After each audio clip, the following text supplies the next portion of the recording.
out. So we're just getting the last few minutes of instruction, I guess, before they come out. Probably some butterflies on both teams. Both teams coming off a loss last week. Chad, what can you tell us? You were at the Spring Hill game last week. The Panthers lost to Sabine. Tough match, 17-14. Had a chance with about 3 minutes to go in the game to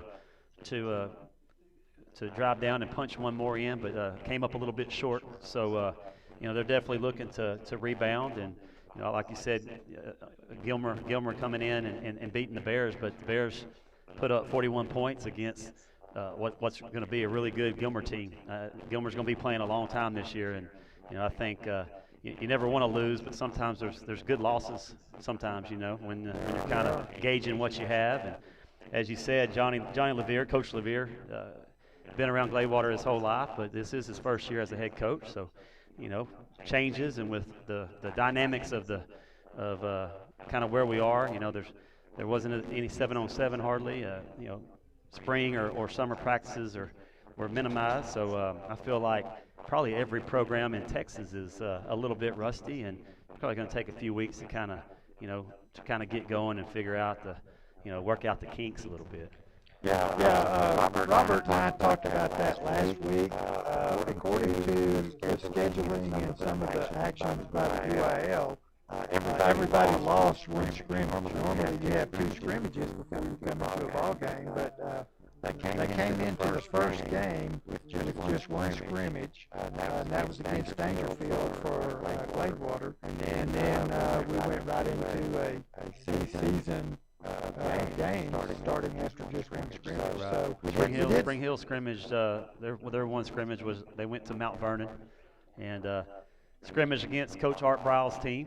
He's still there, so and I think Mount Vernon ended up having a pretty good win over Hooks last week. So those scrimmages are kind of hard to really tell what you got, but hey, right now I think both teams, I think any school that's playing football right now is happy to just be playing football. I know as a fan I am. Glad they're playing football. We're glad they're back, and honestly, just to be able to come to a high school game and watch a regular game, though you're social distancing crowd. And speaking of that, one of the things I saw this week in the paper was some input from UIL stating that the crowds there make calls to different schools, and they really want the social distancing followed. So if you do have a chance to be one of the fortunate 15% to get to a game, wear your mask and do your social distancing spread out, but mainly enjoy the game.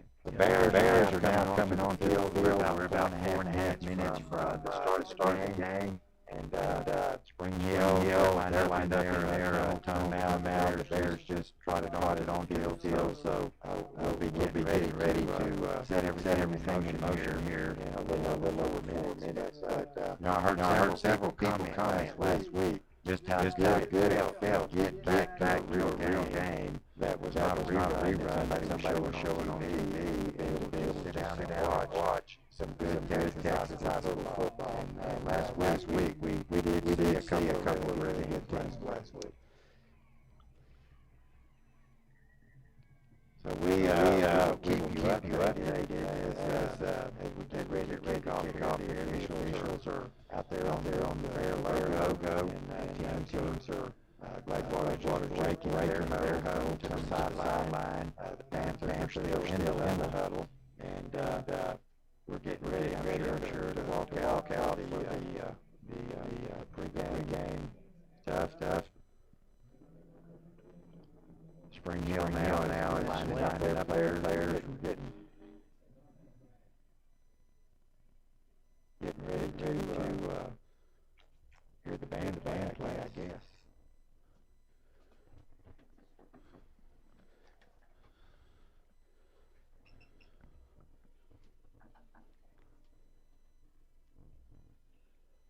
Let's try to set it up without getting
Okay, we're back, and sometimes when we do have to cut the audio for a minute, you'll see the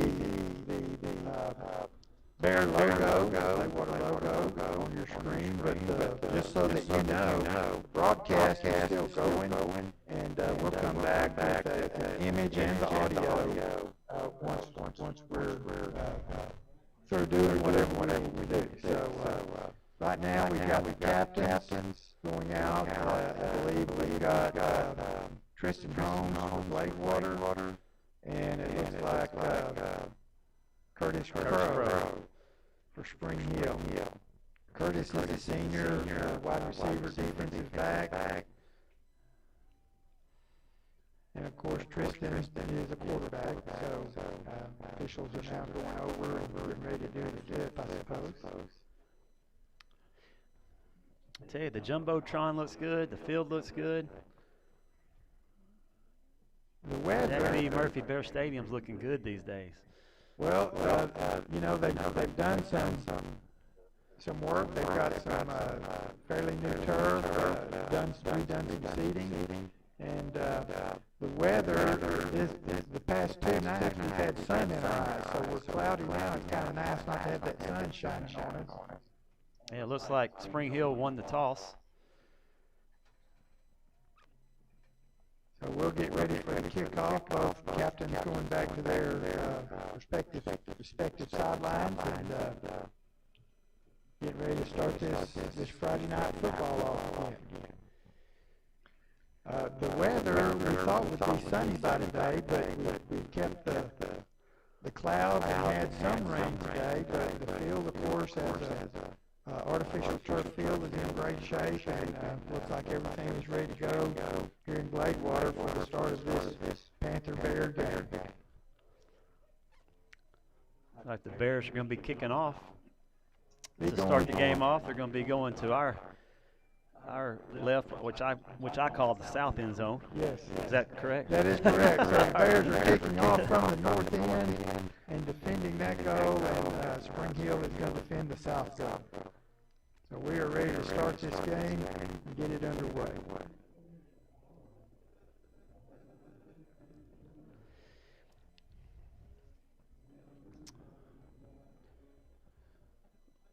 I believe they're waiting for the officials to get into the right places and give them the okay to kick off. Looks like number 47, Justin Hasick's kicking for the Bears. Going to be kicking to Panthers deep guys. Curtis Crow's back there. Okay, Reese is back there, and I can't see. Oh, yeah, there. Oh no, that's the other team. Sorry, my apologies. And we've got a kick. Goes down to about the 21. Got a fair catch by number 2. That was Nick Alexander. And so the Spring Hill offense will come onto the field and the Bear defense. Ball is going to be spotted on the right hash, 21-yard line.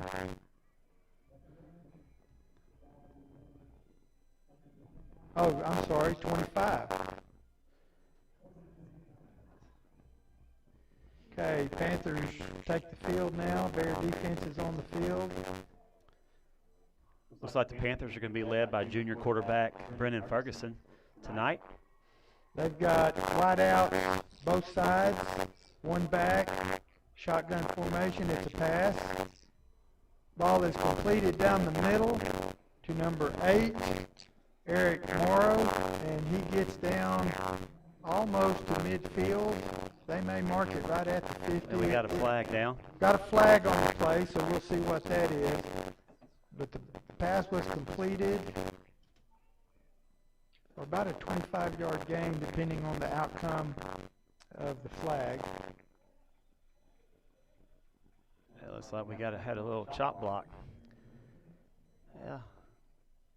Okay, they're bringing that one back.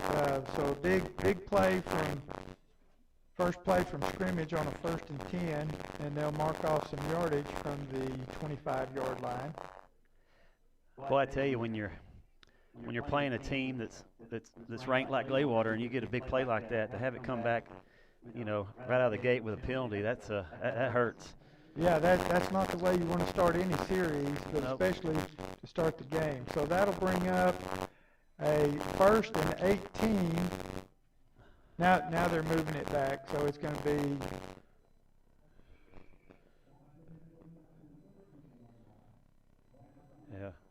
about 1st and 20. Mm-hmm. So the ball is going to be spotted on about the 12-yard line, 13-yard line. But we got a wide out to the upper side of the field, tight wing. It's a run up the middle. He's met by a couple of Bears in there. I can't see the numbers, but I believe that's going to be Looks like 44 and 40. Braylon Polly maybe, and Logan Bohannon. Yes. So that ball, that was for a no gain. Ball still spotted on the 13. That'll bring up 2nd and 22 was the yardage needed a while ago. They just hadn't changed it on the scoreboard at that time. Now we got 2 wideouts going to the left side of the Spring Hill formation, one to the right.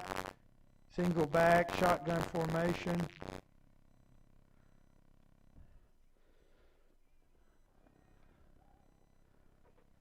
Another run play up the middle to the single setback. He loses some yardage. Looks like number 73, Tyler Smith, kind of led the way with that tackle. The Bears defense is swarming to the ball. There's a bunch of them every time.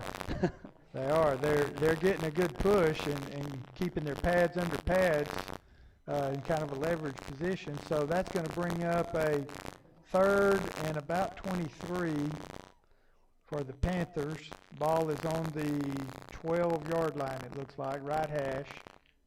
Again, wide receiver split out to the right side. 2 receivers split left. Quarterback rolls out. Intercepted at the 18-yard line. Did you get a number? Yep, number 13, Tyrone Maddox. So Gladewater has an interception and will take over just inside the 10-yard line on the 8-yard line. Ball will be on the right hash, 1st and goal from the 8. So big play for the Bears early on. Of course, this is the situation you'd like to get in there and draw first blood in this first quarter and then play some more defense. Bears come out, single back, no I formation. It's a handoff to the tailback. He is going to get up to maybe the 5, met by a wall of Panthers there. And we'll see where they spot that ball. I'm going to guess 5 or 6 yard line. Yep, you got Tristan Holmes is playing the quarterback position, and I think that handoff went to number 9, Malachi Gordon. Kind of hard to see the numbers. It is. On the Bears the jerseys. Gladewater numbers with that orange on the black and no trim on there, it is hard to see unless they're turned just right. Yep, they look good though. They do. So I formation again. Reverse pass. Touchdown and Bears. it is a touchdown. Number 2, DJ Allen threw that ball. And Chad, can you see the number of the guy that caught it? Looks like number 11 maybe. Colin Lewis. Looks like Colin Lewis. So a reverse pass, and they're on the scoreboard. And that'll bring up a PAT with Justice Hasek kicking. It's good. And it's good. So with 9 minutes, 30 seconds left in the first quarter, Bears take a 7-0 lead, and we'll get another kickoff, and Spring Hill will get another possession. So big turnover on that one, and then a couple of plays running and pass play to score. So good ball game so far. It looks like there's going to be some throwing on both sides tonight. That's about how you'd want to. That's about how Coach Levere would probably write it up. Quick turnover, get your offense on the field, and score quick. So the Bears will kick off again from the 40. Again, kicking from the north end to the south end, and Panthers on the field. And they've got deep number 3, Jones. And it looks like number 8, Morrow, and Crow. Crow. Yep. So Jones, Morrow, and Crow deep. So we're waiting on the officials. We're lined up and ready to kick. So again, a deep kick to the back corner of the end zone. It rolls out of the end zone for a touchback, and it looks like Spring Hill will take over. So no return on that. A deeper kick than the first one. So that was the kind, as a coach, you like to see. No chance of return. That's right. That's a good kick. So right in the corner. So the Bear defense on the field. We've got number 54, Xavier Woods, is one of the linemen lined up. Number 20, Rajon Johnson is playing. Looks like he's playing a little nose guard. And then you got 73, Tyler Smith on the right end. The Spring Hill's got 2 wide receivers to the right. Set motion, and he hands it off to the man in motion. Tries to sweep around the left end. He gets back to the line of scrimmage, maybe picks up a yard. We'll see where the spot is. Yeah, about a gain of 1. Little kind of jet sweep motion with Eric Morrow. Bears did a great job containing it. Well, they saw plenty of jet sweep last week, so they it's not like they haven't seen it. They've worked on it a little more, I think. Got number 19 split out wide to the right for the Panthers. Got a tight wing and a 1-back set, shotgun. It's going to be a pass. And he throws across the middle, pass intended for number 8. Eric Morrow, a little bit high, falls incomplete. That'll bring up a 3rd down and 9. Again, from that left hash on the 26-yard line. Yep. So Bears linebacker crew. Looks like we got number 44, Logan Bohannon out there. We got number 35. Hadn't called his name. Number 35, Austin Werner. And then you got number 10, Zach Polanco as well. So Panthers lined up. 2 wide receivers left, 1 back. It's another pass. Looks like a screen. Set up. He's got some running room. Got a penalty there. Bears kind of close in. He makes it down to about the 42, but we've got 2 yellow flags laying on the field. That's going to come back. So it looks like it's going to come back. The yardage, if there was no penalty, is good enough for a 1st down up to the 42, but we'll see what the call is. Got blocking the back on the Panthers. So that'll bring it back. We'll see where the spot is. Panthers have had 2 positive plays and 2 penalties on those plays. It's tough when you're going against a team as good as the Bears. Well, the Bears saw some of that last week too. Yep. But that will bring the ball back to the 15-yard line, right hash. It'll be 3rd and 19. So what we would consider probably a passing situation, but we'll see what the Panthers send in and call for this. Bear defense waiting. Spring Hill breaks the huddle. Number 19 and number 8 both line up on the right side. They have a wide split out on the left side between the numbers and the hash. Single setback, shotgun. And he hands the ball, little draw play up the middle to the single setback. He moves up to the, looks like the 16-yard line. That'll be 4th and a lot. Yeah. Less than 20, maybe 4th and 18. Looks good. And that brings up a punting formation for the Panthers. Bears have number 2, DJ Allen deep. So we'll see what happens on the punt. Punt for the Panthers is number 10, Brendan Ferguson. He gets the ball off. Rolls. Nice roll. Gets a good Panther roll down to the 36-yard line.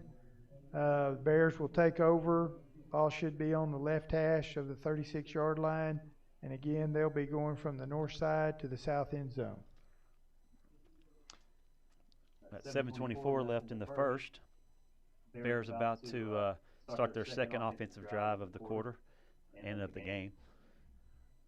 Bear defense has done a good job so far. So far, they They've have scored a touchdown and got a 3-and-out in the second series. So Bear coaches got to be happy about that. So Bears in an I formation, quarterback under center, hands it to the tailback. He gets a little bit, gains maybe 2 yards, trying over the left side of that line. That was number 9, Malachi Gordon, carrying the ball that time. Yep, he's brought down by Brooks Hill, number 30 for the Panthers. Also starting for the Panthers, Cordon Blunt, number 50. Looks like he may be calling some signals there. So the Spring Hill defense is waiting on the Bears to break the huddle. They break. Number 11, split wide right. Got DJ Allen split left. I formation, quarterback under center. It's a pass, 3-step drop, gets it to DJ Allen. He makes it to about the 47-yard line, a little out to the right, and is hit immediately by one of the Panthers. I didn't get his number, Chad. Did you? Number 6, yeah, his number 6, Curtis Crow. So they did complete the It pass. looks like a first down. It was close. They are moving the chains, got a first down, so just a nice out route. Ball still on the left hash. 11 and 2, looks like same formation, I formation, quarterback under the center.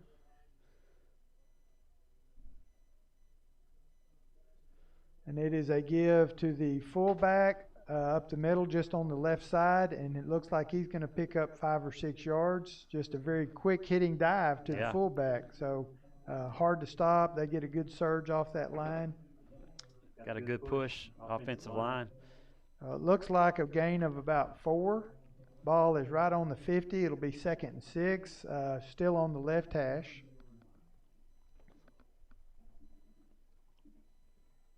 Chase Wise, one of the linemen on this left side, they're running behind at this time.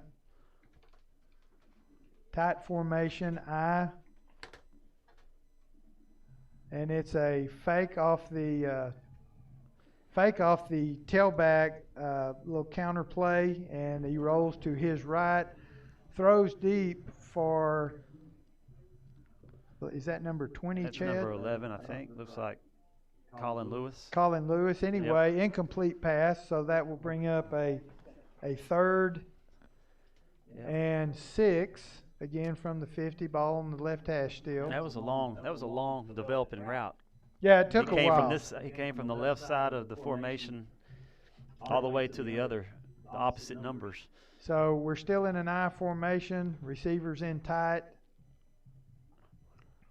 3rd and 6, Bears handoff. Got some room. Still going. Touchdown Bears. Touchdown Bears, and I believe that was number 8, Eli Carter. And he broke that outside and then just used his speed to run down the sideline, picked up another block or 2, got very close to being out of bounds, stepped back in, gave himself a little cushion, and then took it on in and scored. So a very good job of blocking and running by the Bears that time. Nice run. Really nice run. So now there's a PAT. Ball is up. And it's good. So with 5:41 left in the first quarter, Bears 14, Panthers 0, and the Bears will be getting set to kick off again. The Bears they've got a lot of weapons. They do, and they spread the ball around to a lot of different people. They and that's one of the reasons I went over those stats from last week. They do spread it around a little bit. Last week, of course, Gilmer's an excellent ball team, and they have speed, but the Bears got to show some of their speed last week on some of the plays. Well, anytime you can go 101 yards on a kickoff return against a team like Gilmer, you've got to have a little bit of speed. You do, and it really that was a great play to just to be able to watch, and it came at a very opportune time to kind of keep Gladewater in the game. But it was just a really good play to see. But the Bears do have some speed, and Spring Hill coming off a good season last year and 2 playoff games, so they've got some people back too. So anyway, it's so far. If you're a Gladewater fan, it's a good game to watch, and if you're a Spring Hill fan, you're looking for a turnover or a long drive to get on the board that first time. They need to change a little momentum. We got another deep kick caught at the 5-yard line. Run up this right sideline, and he's brought down by number 11. Yeah, that was Tyrese Jones for the return for the Panthers. And Colin Lewis makes the tackle for the Bears, and the ball is going to be spotted. Got another flag on the field, I believe. Well, and I'm wondering if that was kind of a horse collar. It kind of had him by the. Yeah, I don't know. Personal foul against the Bears. First penalty of the horse game collar. So for the Bears. So the ball is right now resting on the 24-yard line, and they'll mark off the penalty from there, I believe. The officials marking off the penalty. And that's going to leave the ball on the 39-yard line, right hash, with Spring Hill 1st and 10. They're moving the chains, getting them set. So we got single setback, shotgun formation, wide receivers both sides. Throws a quick hitch to the right side, to number 8. Yeah, number 8, junior wide out, Eric Morrow for the Panthers with the catch. And they like Morrow. They've thrown to him several times, and he picks up about 6 yards. That'll bring up a 2nd and 4. Ball still on the right hash. And, most teams, they'll take 6 yards every time. That's not a bad deal. So now they've got wideouts left and right, single setback, shotgun formation. And this is another pass. Just a quick in from the left side, the inside receiver, the slot back. Yep, number 19 for the Panthers with a nice grab. That's Grayson Cruz. He's a junior wideout.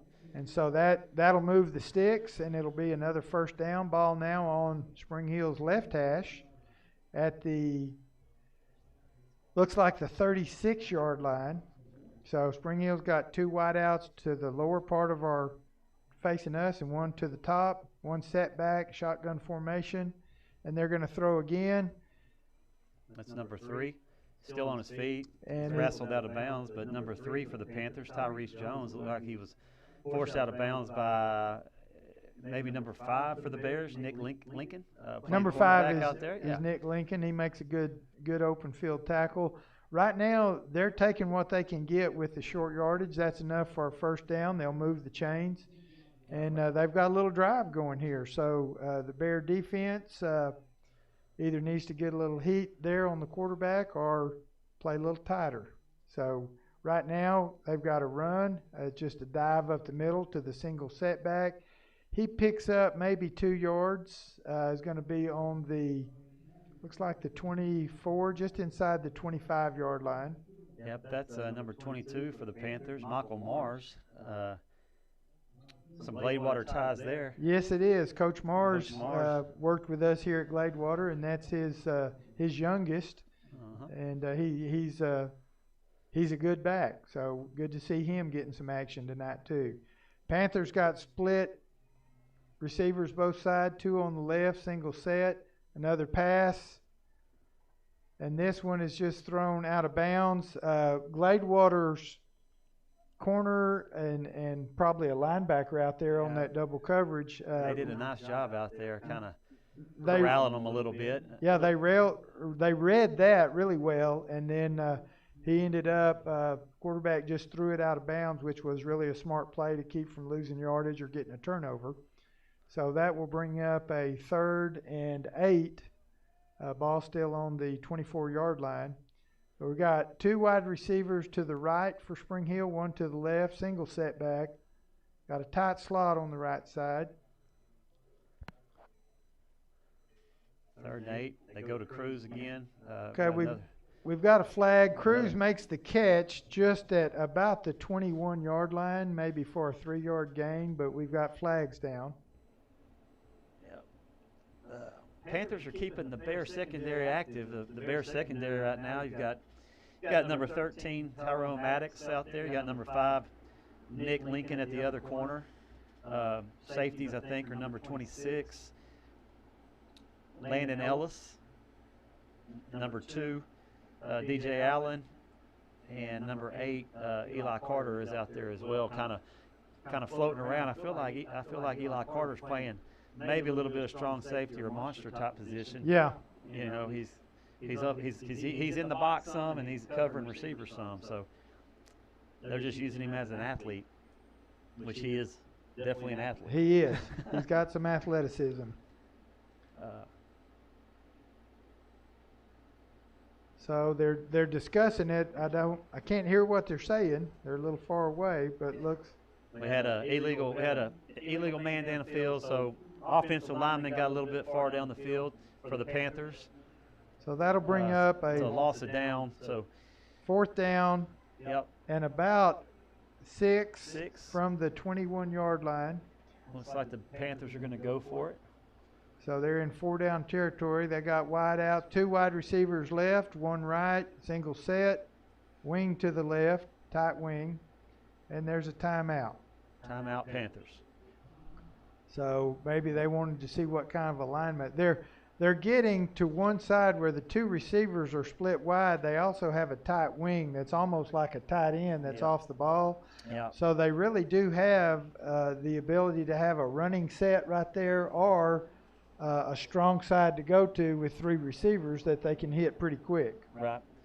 That's the first time out of the half so far for the Panthers. I've got 4 minutes and 1 second left here in the first quarter. Bears are up 14-0 over the Spring Hill Panthers. And week 2 of the crazy 2020 football season. It is. But I'm glad we're here. Well, we could call it crazy Corona or crazy COVID, but it one is of glad to be watching and part of a football game at the high school level in the state of Texas tonight. Well, Spring Hill's out again. They've got 2 wide receivers split to both sides, single back, shotgun snap. They've got motion with the setback. He's got pressure, and it looks like he'll be sacked for a loss. Yep, number 10 with a great play, Zach Polanco. Polanco makes the sack, moves the ball back to the 25-yard line, and the ball will go over on downs, and Gladewater will take over. So a very good stop for the Bears. Yep, the Bear defense. Their defense stops them again. You know, Ferguson really did a good job hanging on to the ball there, and he was on him so fast I don't think he could move very far. No. So he really just did a good job hanging on. Bears have 2 wide receivers, I formation, and it is a play-action pass. Ball is up, and it's incomplete to number 11, Colin Lewis, and so that'll bring up a 2nd and 10. That's good coverage by number 6 for the Panthers, Curtis Crow. Ball was thrown a little long, but the good thing about that, it's either going to be caught by Lewis or it's going to be incomplete. So yeah, he put it in a good spot. But Bears taking a chance. Why not? You're up 14. Maybe catch them sleeping a little bit and get a quick score. The Bears come to the line, everybody in tight, I formation. Ball goes to the tailback. He comes to the left side, and he's met at the line. I see number 30 for Spring Hill getting up out of that pile, Brooks Hill, and some others. So maybe Brooks is the linebacker for the Panthers. Yeah, maybe a gain of 1 on that play. So good defense by the Panthers that time.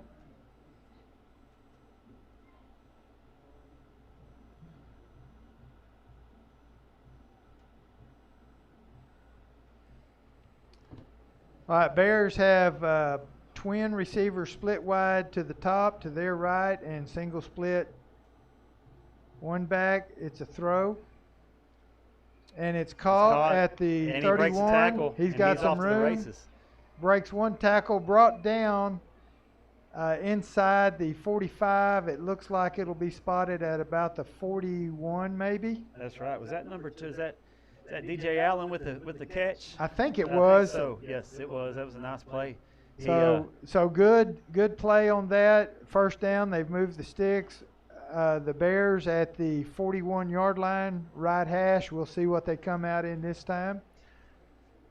That's another good play. I mean, 3rd and long, and Bears move the chains. That's all they're trying to do. They're in a one-back pistol formation. 2 wide receivers left. It's another pass completed. Completed in the number 11. And it is a touchdown. And they throw to the strong side. The outside receiver just on a little slant in or skinny post, I guess. Just a quick little post. He threaded that needle in there. So that brings us with 2:37 left in this quarter. It is the Bears 20, the Panthers 0, as the extra point team comes on for the PAT.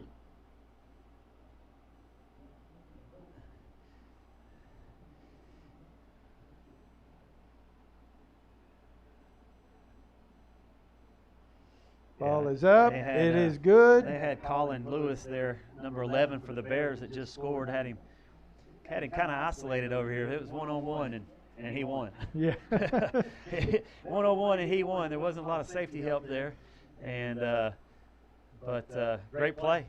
Well, and great throw and catch by the Bears, and you can tell it's a week later in their passing game. It's looking better as far as where the ball's placed, and I know it's hard to get your timing this early, especially with one less scrimmage than you usually have, right, and stepping right into competition. But the Bears having success early so far tonight. I would say so. 21-0, still in the first quarter. We're down to the 2:37 mark as the Bears get ready to kick off. So Spring Hill did move the ball some on that series before they ran out of downs and the Bears took over. So we did see some movement on Spring Hill, and they had some success with the shorter passes, the ends, the slants, and we'll see what their adjustments are so far to try to get on the board before this first quarter's over. Sorry, I had a couple people wanting the link to our broadcast here. They don't want to miss out on all the fun. A shorter kick, ball goes out of bounds. Okay, I had a copy and paste text.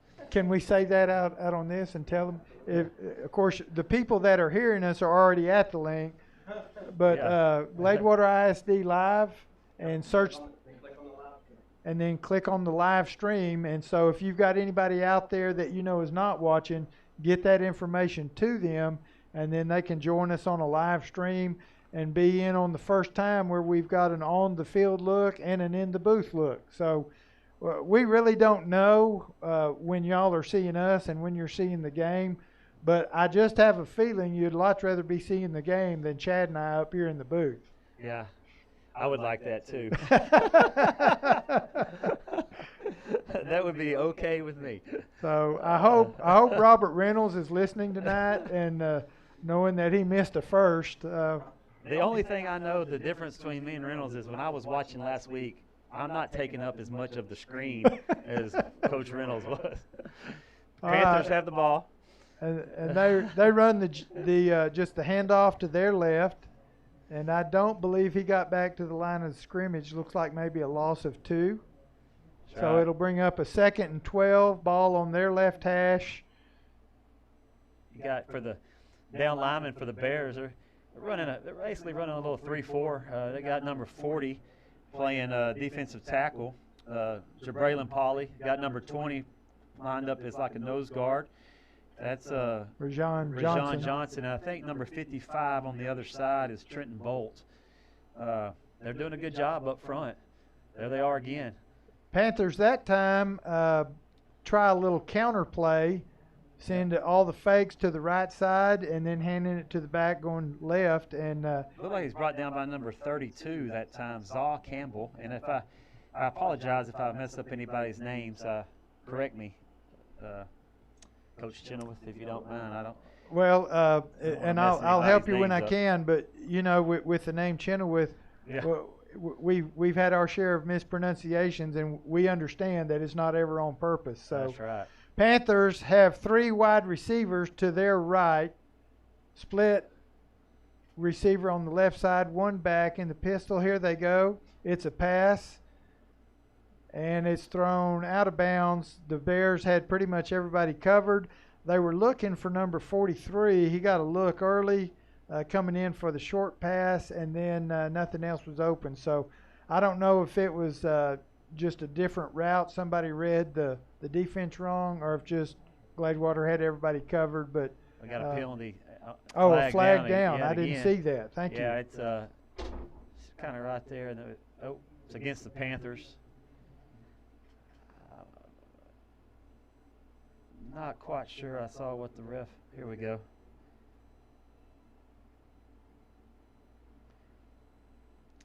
Yeah, it's currently 3rd and about 12. Lineman downfield. Yep, same as earlier. Yeah. It's declined by the Bears, so Bring up a. it's going to be probably 4th down now, 4th and 12 or so. Yep, you got the Panthers punt team is on the field. So they'll be punting from the 28-yard line, middle of the field.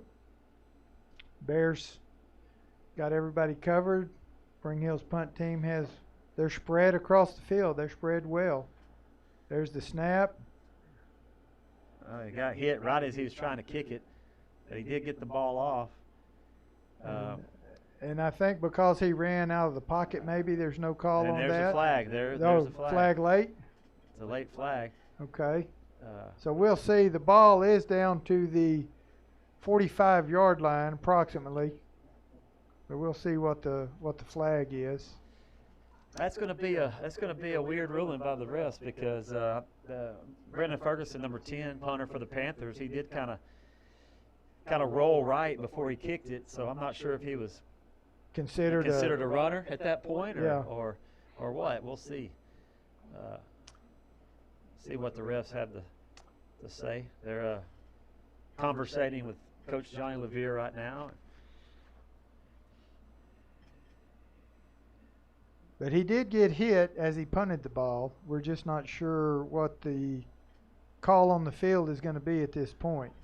Got 58 seconds left in the first. 21-0 still. Bears leading the Panthers. All right. Looks like the defense is going back onto the field. He's still DJ Allen, number 2 for the Bears, is still back like he's going to receive a punt. Spring Hill still huddled over by the numbers on the field, by the 30-yard line numbers, and talking to the official and getting some explanation. So looks like a hold against the Bears and a roughing the kicker. Yes, So are those going to be offsetting, or are they going to do a redo? No, it looks like the chains are moving. Chains are moving, so it's going to be a first down for the Panthers. Yeah, first down for the Panthers. So they're on the right hash now at the 44-yard line. Got 2 wide receivers to their left, 1 to the right. Single setback, motion, and it's a QB keeper. keeper 10, by. Number 10, Brendan Ferguson.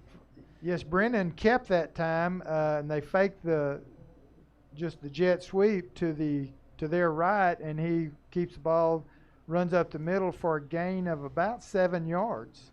So that'll bring up a 2nd and 3. 2nd and 3, got 35 seconds left. Clock is running.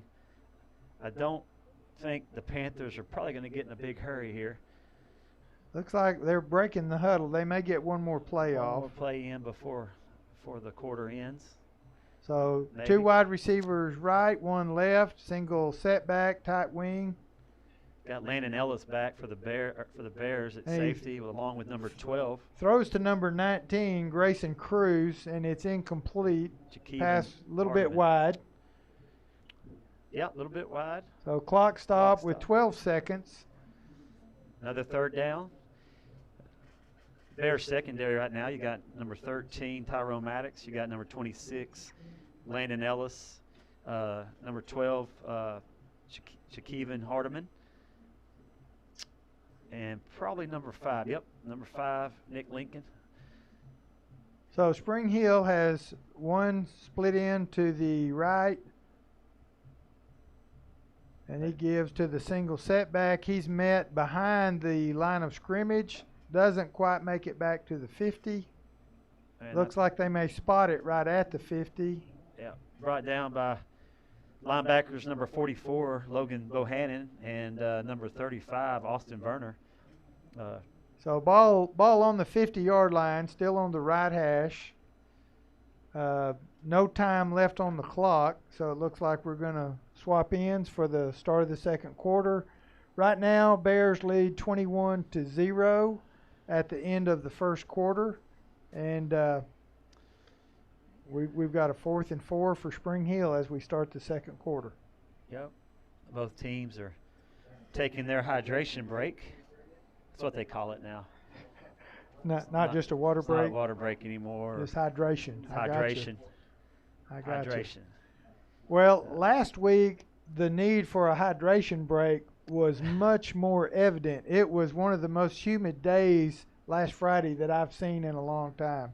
Yeah, I see number 7 there on the sidelines, Eli Cates. Was he get injured last week? Or I believe. Okay. I believe he had an injury. I'm not sure exactly what it was, but I'm sure they felt like holding him out this week was a smart move. And they had a couple of injuries. I think one just dehydration, which is not surprising with as long as the game went last week. The effort on both sides, I'll give Gilmer credit where credit's due too. They really played hard, and nobody ever shut down. So it really was a great game. So Spring Hill now 4th and about 6. Well, it was 7. a 4th and 4. I think they haven't moved their chains correctly yet. I think you're right.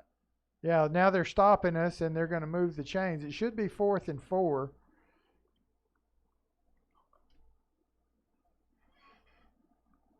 And with the ball right on the 50, maybe they didn't slide the first down markers the way they needed to. But it brought up a 4th and 4. And they're not showing that. They're showing 4th and 6. I think they just didn't. They're having a little meeting with the chain gang on the far side, Right. the visitor side. Now they've got it correct now. It's 4th and 4. There we go. So I don't know which picture y'all have. If you have the picture on the field, you're seeing what's going on. But if you're seeing Chad and I, you're seeing us seeing what's going on. So we're going to describe what we see either way. How about that? So 4th and 4, Spring Hill on the right hash. They've got 1 wide receiver and a tight wing on this side. They've got 2 wide receivers up top. Looks like he might be changing the play. Changing the play at the line of scrimmage. Snap to the quarterback. He throws it on a little quick slant to the inside receiver, sort of a twins look up top, and he catches the ball and makes a first down. They're moving the chains. And he's kind of. Do you have a number on him, Yeah, Chad? that's number 3. Tyrese Jones. Tyrese, number 3, comes up a little gimpy. Not quite sure. Looks like maybe a leg injury. They're attending to him on the field, so we've got to stop him play.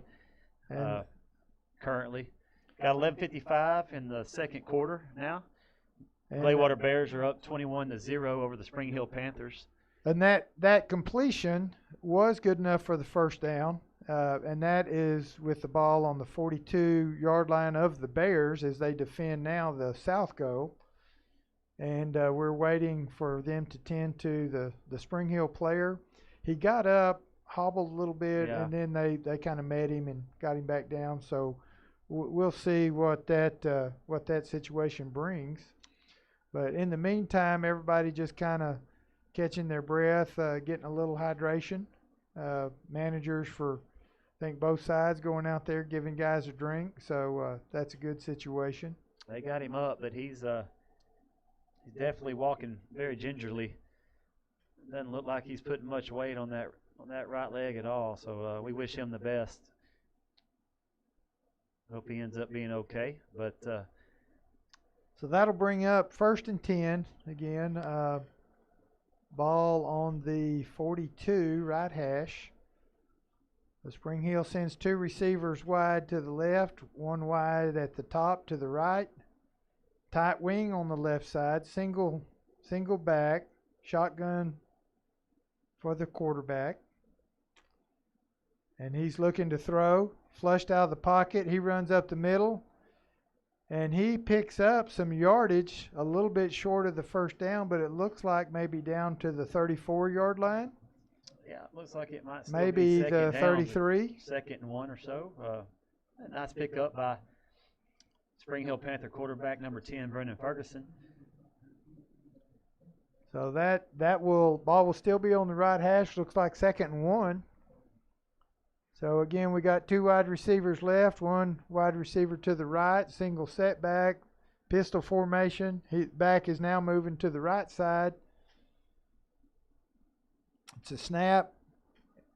And again, it's brought down by a swarm of Bears, but it looks like it's going to be enough for the first down.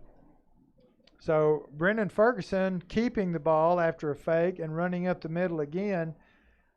Almost like a quarterback counter off that play they're running. Yeah, it's looking like it's kind of hard to tell. It looks like it may be an option play.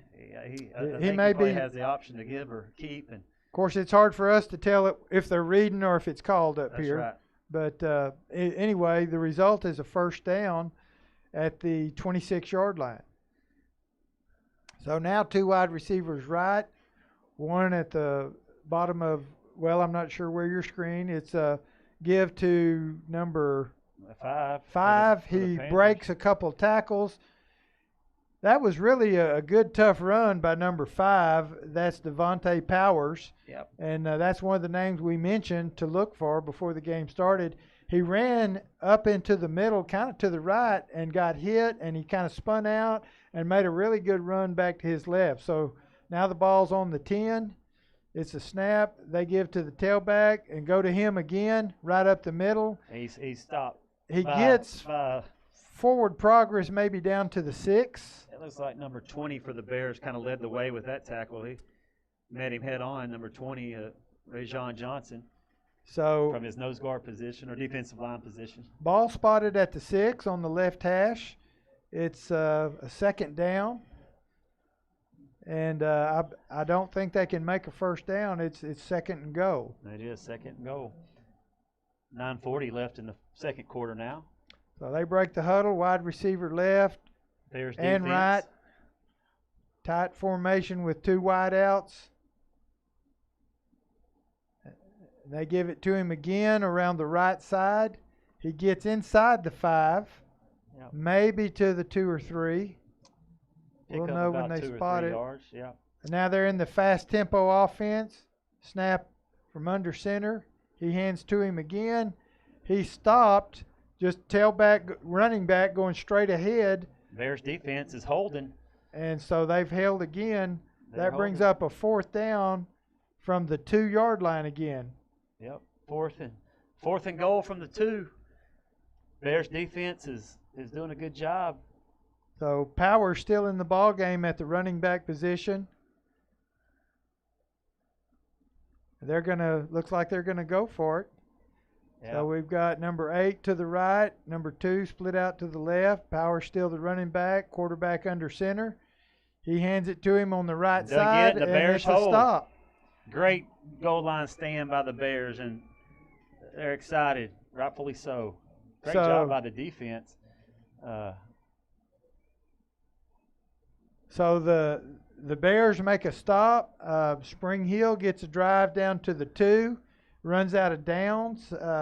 Powers on a good run, and then just he made it back just inside the 2. He did make about a half yard. So the Bears will take over from their own end of the field on their 2-yard line on the left hash, and Spring Hill defense is now on the field. We've got a wide receiver. That's got to make the Bears defensive coordinator happy. It does. It does. 2 wideouts for the Bears, and it's a rollout. He's going to run it. Quarterback keeps it, turns it up, gets out to about the 10-yard line.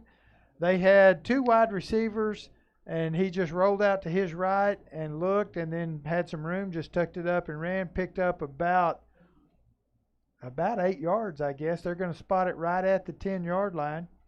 So good play by the Bear quarterback. Bring up a 2nd and 2 right hash. We've got number 2 split out wide to the left. 1 receiver to the right, I formation. And he gives to the fullback up the middle on the quick hit. Looks like there's enough there for the first down. Man, that's some good pushing going on by the Bears offensive line there. There's a surge in there for sure. Looked like maybe number 68, Jordan Kinsey.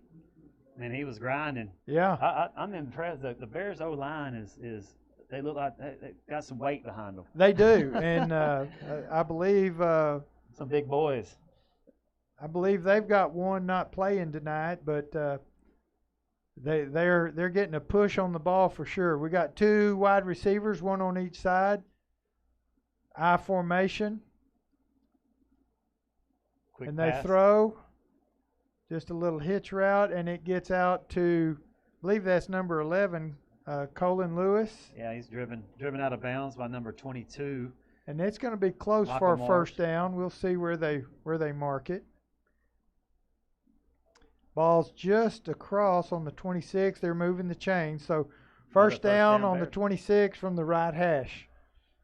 So just a little, was that a hitch or just a little slant in? Or? Yeah, it looked like just a little hitch or a little quick out. Okay, Bears have 2 wide receivers right, 1 to the left, single setback. The Bears see something. And they got a little room. They complete the pass. And he's got room. We'll see if he gets caught. He turns it on, and he goes in all the way in. Number 2, DJ Allen. And that's DJ Allen. So they throw to the 2 receiver side. He moved in to take the pass, and then just made a couple moves, broke a tackle, and goes in and scores. So with 7, you could kind of tell the Bears coaching staff. I think they found something they were working on over here on this side. They kind of went to that side 3 times in a row. Yeah, they did. And kind of knew probably what they were trying to accomplish, and that was probably it. I think that's ultimately the goal. So now the Bears to try the PAT. It's up, and it's good. So that makes it Bears 28, Panthers 0 in the second quarter with 7 minutes and 32 seconds left in this first half. Well, DJ Allen there, that's a nice run. He showed some nice speed. He outran the angle. Yeah, and I thought for a minute the guy had the angle, and then you could just see the acceleration that DJ turned on and said, "No, I don't think you're going to get me this time." He had another gear. He did, and that's nice when you have that. So the Panthers right now may be just scratching their heads a little bit. So the Bears coming out, kicking from the south end now to the north end. And Panthers coming out to receive the kick.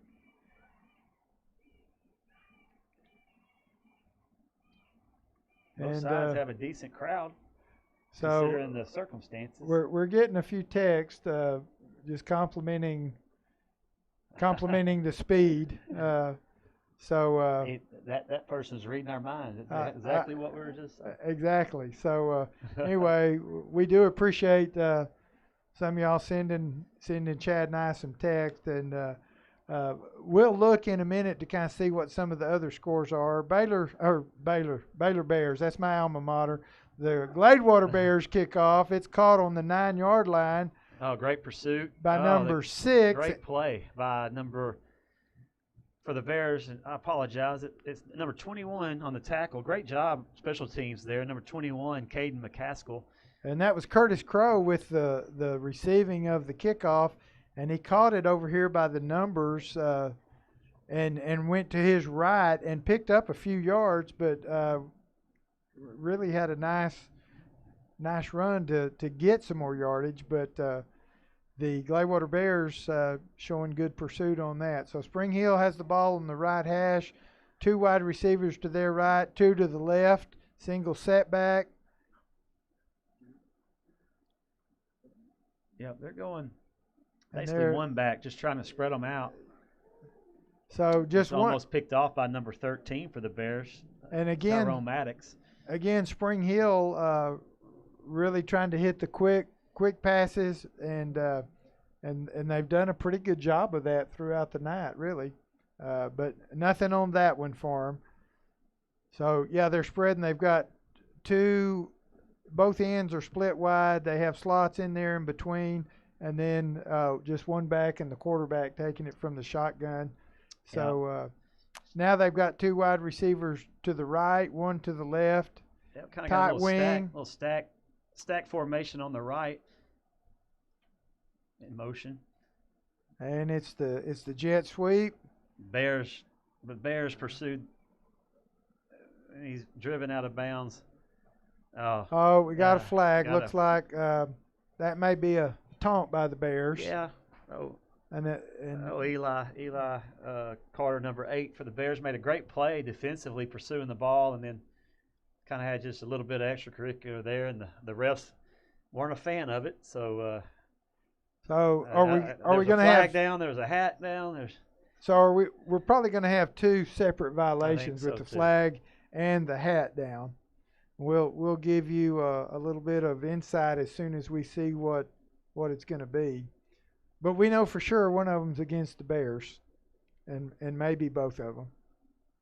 Yeah, the Bears did a great job. They strung it out, pursuing that. Yeah, and stretching it out to the sideline, and then when Eli actually got him and drove him a little bit, and then I think had something to say at the end. So we've got two penalties on the play. We got holding on the Panthers. Then we got unsportsmanlike conduct on the Bears. So they're gonna mark both of them off. I think they're gonna walk off the penalty on the Panthers, and then come back towards the south end zone and mark off the penalty against the Bears. And it should result in a slight gain for the Panthers. It does. Still going to be second down, but yeah, it's going to be first down, actually. First down for the Panthers. So it's going to move the chains. Ball's going to be on the left hash on the 24, and it's enough. I don't know if that was enough for the first, or that's an automatic first. I've always liked watching. Over the years, I like it when they walk off both penalties. I do. you don't see it often. You don't see it much, but I always like that. You always just wonder, why don't they just put it? But Well, Panthers about to take another snap. They've got motion with the setback, and they throw the little swing pass. He's got a block. He's got some room. That's Michael Mars, number 22 for the Panthers. I apologize for the Panthers. And nice positive play for the Bears. For the Panthers. I'm with you. I started that confusion a while ago by calling Gladewater Bears the Baylor Bears. So anyway, they're in the quick huddle. So they hand off again, and it's to Michael Mars again. Yep. So he picks up some more yardage. That was a really good little swing pass, and he did a great job of picking up his speed and running that ball. And Michael he's a strong running back. He is. He does well in powerlifting. He does. Both these teams know a lot about each other. With Coach Levere being at Spring Hill last year, and his associate head coach and offensive coordinator, Coach Weston Griffiths, taking over for the Panthers. Those two gentlemen do a good job coaching their teams, and they're friends most of the year. Probably not today, but Well, they'll most of the compete time. hard and they'll still be friends when it's over. That's right. So now we've got a handoff to Mars up the middle, and he gets another first down, and he is inside the Yeah. On the outside, it's okay. he is inside the 15-yard line. They're again lined up to snap the ball under center, and it's a handoff. He's Again. met. He's met, and that's going to be a loss of on the play. He's met hard by Rajon Johnson, the defensive tackle. And there was playing another the nose. one, number 20. 20. Yeah, number 20. 21 maybe.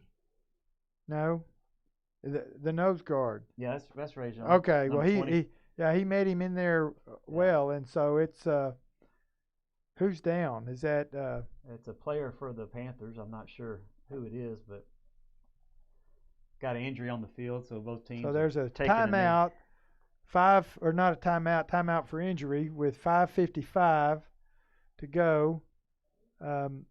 We're still not sure where the ball's going to be spotted. I don't know if they spotted it yet, but it looks like it's maybe just inside the 15-yard line back at the original line of scrimmage.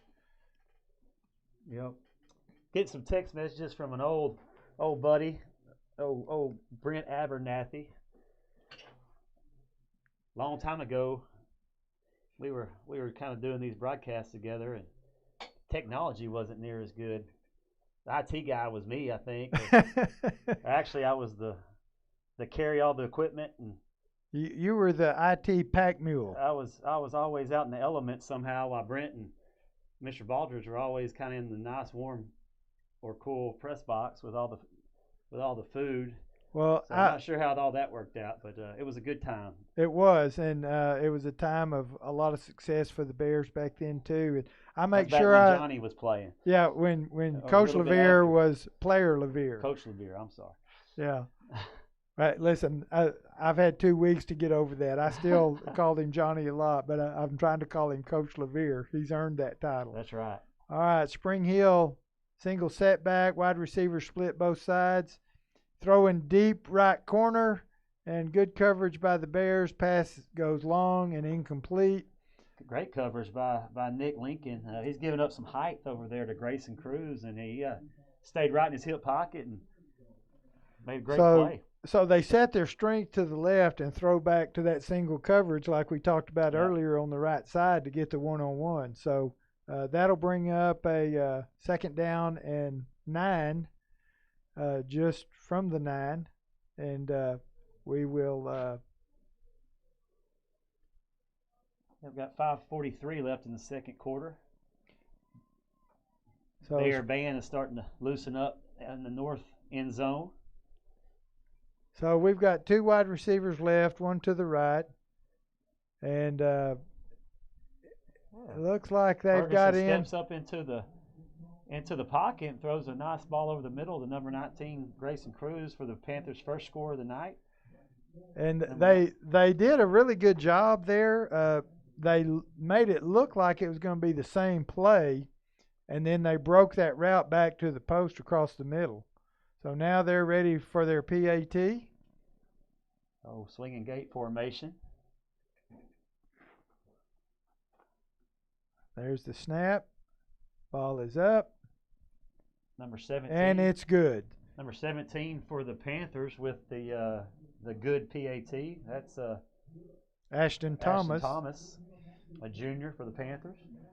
So let's see what we got here. Go ahead. So while you're looking at what I'm assuming maybe some scores, Look at some scores. Bears are 28-7 with 5:39 left till half.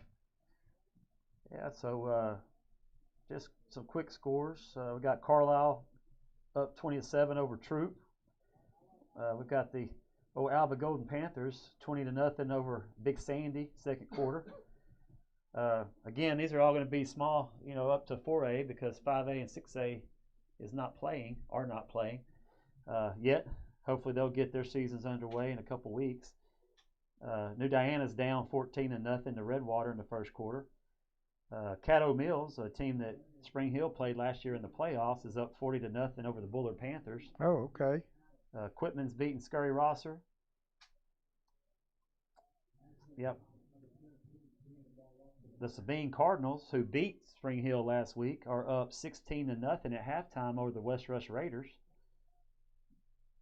That's an interesting score. It is. That's kind of not what I would expect, maybe. So, Panthers with an onside kick got by the Bears. Number 26 is Landon Ellis.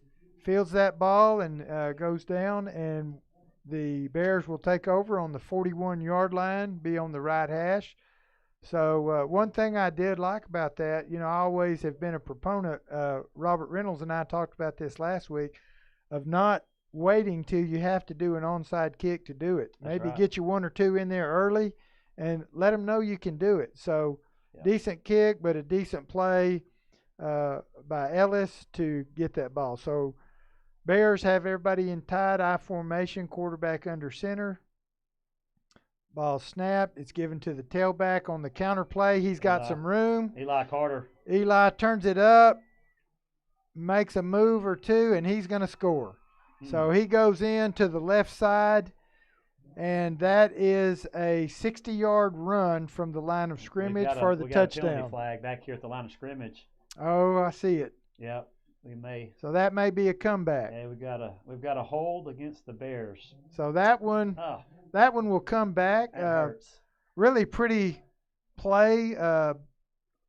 It's fun to watch some of those guys run, both sides. So anyway, that one hurts, though. You don't ever like to give up 6 points. No. No matter which side you're on or what the score is. No, and that's one of those that I'm not so sure the hold really made a difference, but once he saw daylight, he was gone. Oh, yeah. He turned it up, made a little move on one guy, and it was we knew early it was going to be across the goal line. Yeah. Well, that will now they'll mark that off. And I didn't. It was a hold. It was a hold. I'm not sure who was on, but overall the Bear offensive line's done a great job tonight. They really have. You make a mistake every now and then. They'll be okay. So ball's now on the 32. It looks like midfield, and that's going to be a 1st and 20. With the penalty, we'll do first down over again, but from 10 yards further back. 2 wide receivers to the top, 1 at the bottom. And looks like a pass. Over the middle. Throws across the middle. To number 3. And that's Reese. Kavia Reese. And if we miss. Kiavi. Thank you, Michelle. Thank you, so Michelle. Kiavi Reese, we'll get it right if we mess it up. We'll get it right if we can. But a good pass across the middle in traffic, and he picks up about 4 yards. Bring up a 2nd and 6. So now everybody in tight I formation. And he gives it to the tailback on the play they just scored on, but there's not as much room. Great job by the back. He's hit in the backfield and ends up turning a negative into a plus with a gain of that's number 12. Probably for the Bears. About 4 more yards, about a 3rd and 2. Jacavion Hardeman with a nice hard run. He was hit by number 1 for the Panthers, Blake Barlow, in the backfield and battled his way to a positive play. That's pretty impressive. So he got 3rd and short. And 44, Logan Bohannon checks in. Bears tied I formation. And it's a give to the fullback right up the middle, and he just plows ahead. Number 36, Devin Walker. And I believe he's got enough for the first down. They may look at it. It just depends where that spot comes in. I think there's a little bit of laundry on the field again. Yellow flag right on the 50-yard line. I see it right now. About the point of attack. So not sure. We'll see what the referees decide. Another quick score while we're waiting to see what the penalty is. The Gilmer Buckeyes, number 5 in the state, are up 22-14 at halftime over the Henderson Lions. That's a close match. Tatum is losing to Dangerfield 8-7 in the second quarter. That's a close one. And Kilgore is up 16-7 over Terrell at halftime. And I'll tell you, while we've got a few minutes, the Dangerfield group, when they came here to scrimmage, they're big, they're athletic, they have some speed, and they've got a lot of depth this year that I haven't seen Dangerfield have. So I would look for them to be just improving every week on what's already a solid ball club from what I've seen. I think in some polls they're ranked as high as number 3 in the state currently. Well, in preseason, I think they had a number 1. I don't remember what group had rated them that, but I saw anything from 1 to 3, they're pretty much in that category, and we'll see how that goes as the season plays out. So we still don't know what they're doing. The ball is set close. I think it's going to be a first down. If penalty's not against us, they're still talking. Nothing has the down marker, the chains haven't moved at all yet. So we'll see what we're going to do. We've had a couple of penalties that have needed some long discussions by the officiating team, but as long as they're getting them right, that's that's the deal. Thing. And the ball now is back on the 37, which will bring a. Now they're wanting to move the chains too.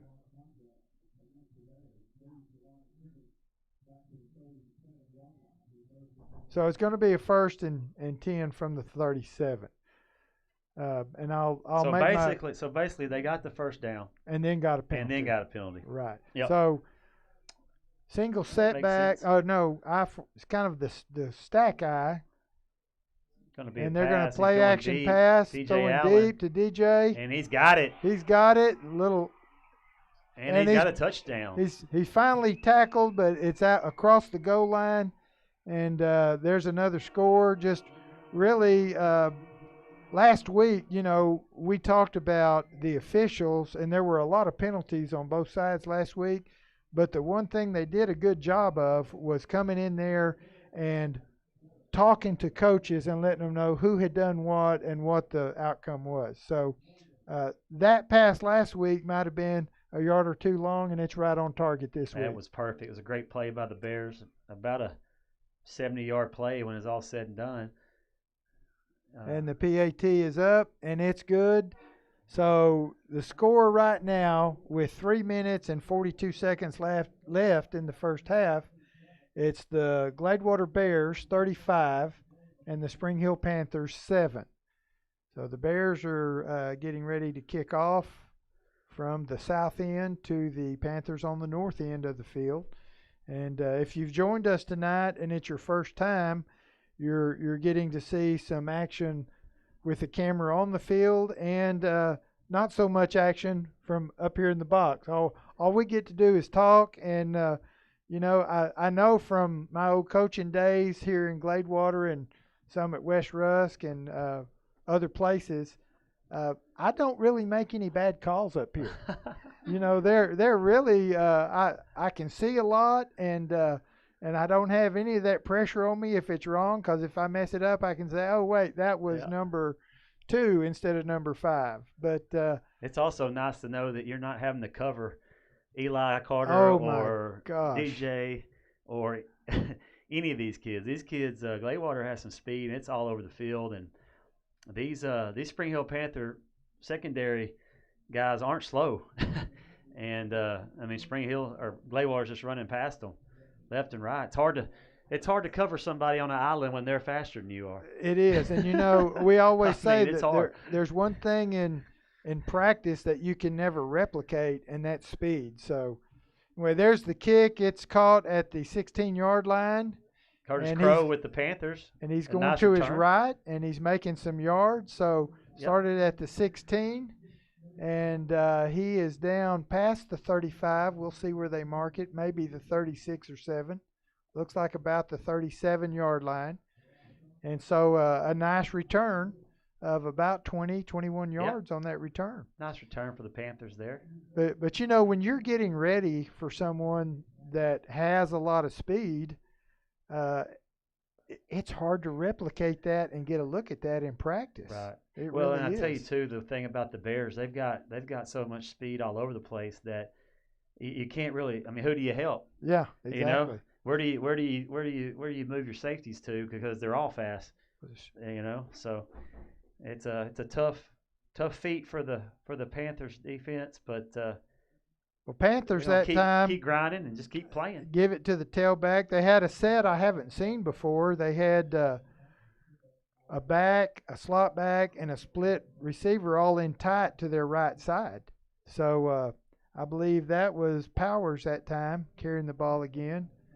But now they've got two split receivers to their left and one to the right, and a single setback motion, and they're going to throw.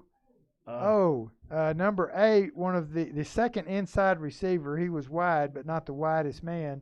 Yeah. That's Curtis Crow. He comes just on a little slant in and stretched him out a little bit, but it's incomplete. And that could have been for sure first down yardage and who knows what else. Maybe a little bit more. He kind of found a little pocket in there. He had a little crease there. If he'd have got hit on the run in the chest, it could have been a big gain for the Panthers, but it's incomplete, and so it's third and third 6. down now. Ball just inside the right hash. Wide receivers 2 to the right, 1 to the left. And it's a drop back screen set up. And there's The Bears nothing sniff there. It out. Great play by the Bears. Bears defense swarms.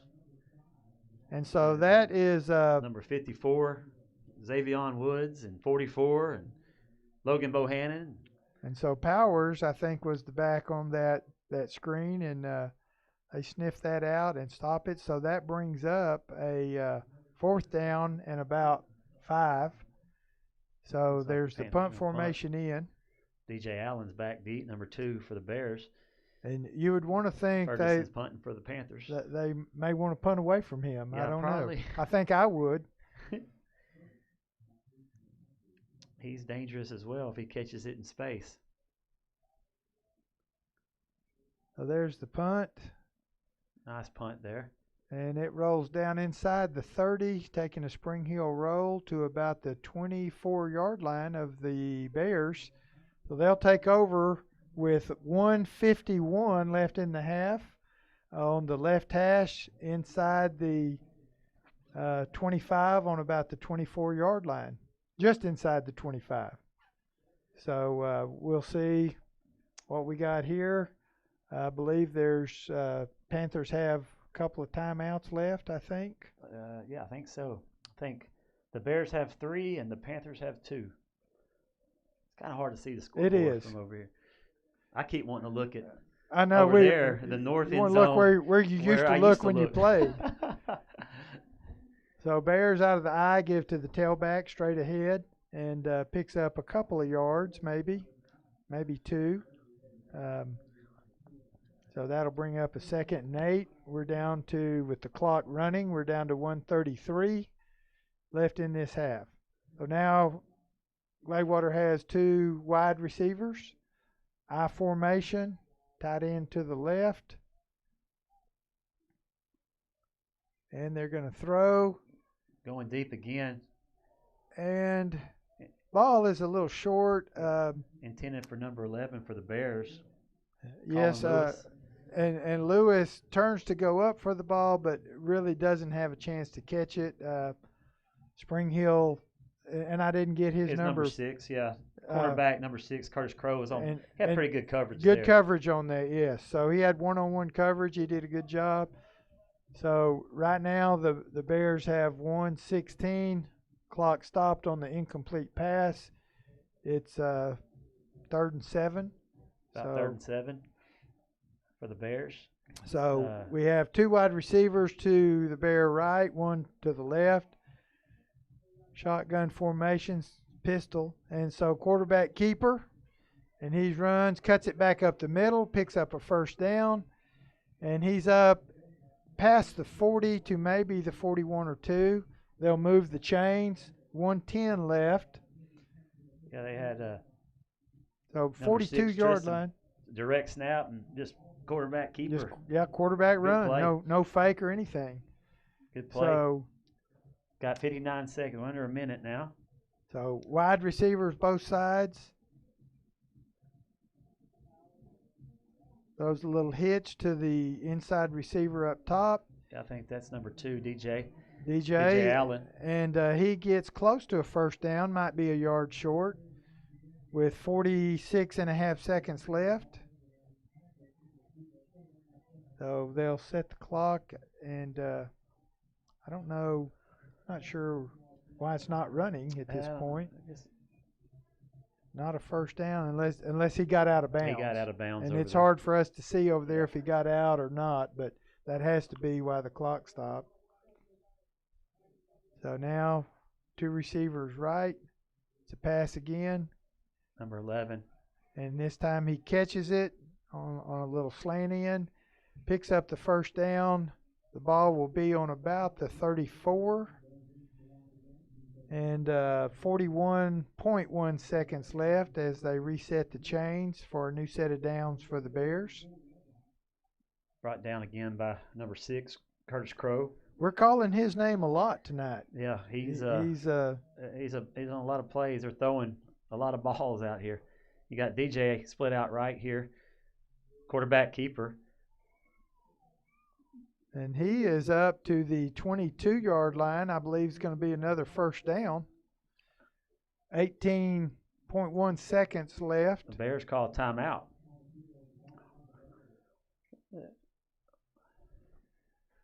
So that's, I believe they're showing second down. The chains haven't moved, but he's showing it on the first down side of the chain. So I'm a little puzzled by that. The down guys in first down zone, but now they're moving the sticks. So it's early for the chain gang too. It's just week 2. It's not easy to be on the chain gang. It's not. You gotta pay attention. You really do, and it's hard not to watch the game because you're a fan down there too. But they got it right not to get now. Run over. I mean, there's all kinds of things going on down there. You think it's easy just as a fan, you just come and watch a football game, but there are so many people doing so many jobs that get it set so you can watch. You don't even realize what all's going on just to put a ball game on at a high school. I know. On a Friday night. I'm kind of enjoying it myself. I got to focus. I'm kind of leaving you on an island. I'm just looking around and seeing what all's going on. Checking out the band, the cheerleaders, and the fans, but we're at a 1st and 10 now. Bears have 2 wide receivers left, one to the right, single back, pistol formation is given to the single back. He runs up, cuts it up to the left side and picks up a few yards, maybe 5. Is what it looks like. Yeah, number 9. So that's going to be the Malachi Gordon with the carry. And that's going to be the last play of the first half, I'm pretty sure. Yeah, it looks like it. So there we are. We got a timeout. Got a timeout. I don't really understand. We got a timeout with 1 second to go by the Bears. So that brings us to. Looks like they may. I see some young Bears running behind the goalpost. So we may be. Gonna try a field goal. Maybe looking at trying the field goal team just to see. You got to work on everything. You do, and because at some point in the season you're going to need every tool you have. That's right. So we'll just see what's going to happen. Looks like they do have the field goal team in. Number 5 is holding, and that's Nick Lincoln. And then I believe it's 47 is the kicker, is Justice, and he's they're set up to try a field goal here with 1 second left on the clock. Yep, ball's on about the 18-yard line. Snap, ball's up, kicks up, and it's good. So that'll be 38 for the Bears, 7 for the Panthers as time expires for the end of this first half. So at this point, we'll be signing off in just a minute, and they'll be displaying our logo, but we'll still be streaming live, and then we'll be back in here before the third quarter starts, and you'll again see your field image and sometimes us in the press box. So stay tuned for the second half.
In here, are you? No, man.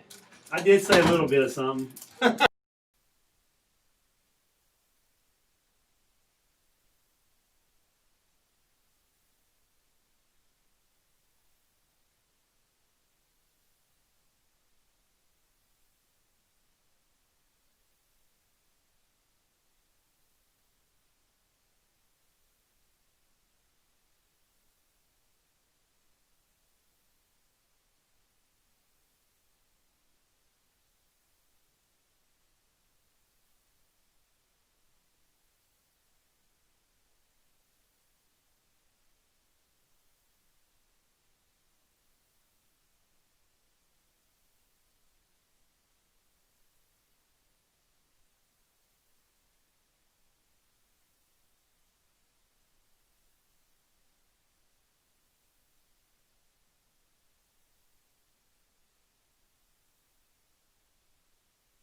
All right, we are back here at Jack V. Murphy Stadium. As we used to say, the V stands for victory. But we are about to start the third quarter as the Honey Bears leave the field, and we've got both teams out of the locker room and back onto the field. We start this third quarter, Bears 38, Panthers 7. So it'll be interesting to watch and see what kind of adjustments have been made and get this second half underway. And I believe the Bears are going to receive, and they should be taking the ball in the north end of the end zone. And the Panthers will play defense first this half. Chad, what kind of observations or thoughts do you have from transitioning from the first half to the second half? Maybe what kind of adjustments or what do you see that needs to happen? Well, I think that we realize that the Bears they've got speed all over the place. I figure, knowing Coach Levere the way I do, and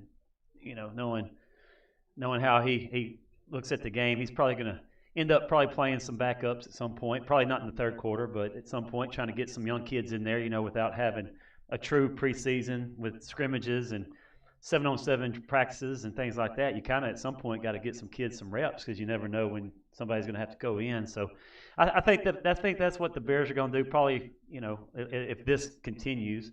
From the Panthers, they just got to find some positives and just keep working on getting better. They moved the ball. First half they moved the ball. They're starting out with an onside kick, and looks like the Bears jumped on it. And I like to see that. I like seeing the Panthers. They're still trying to play to win. So.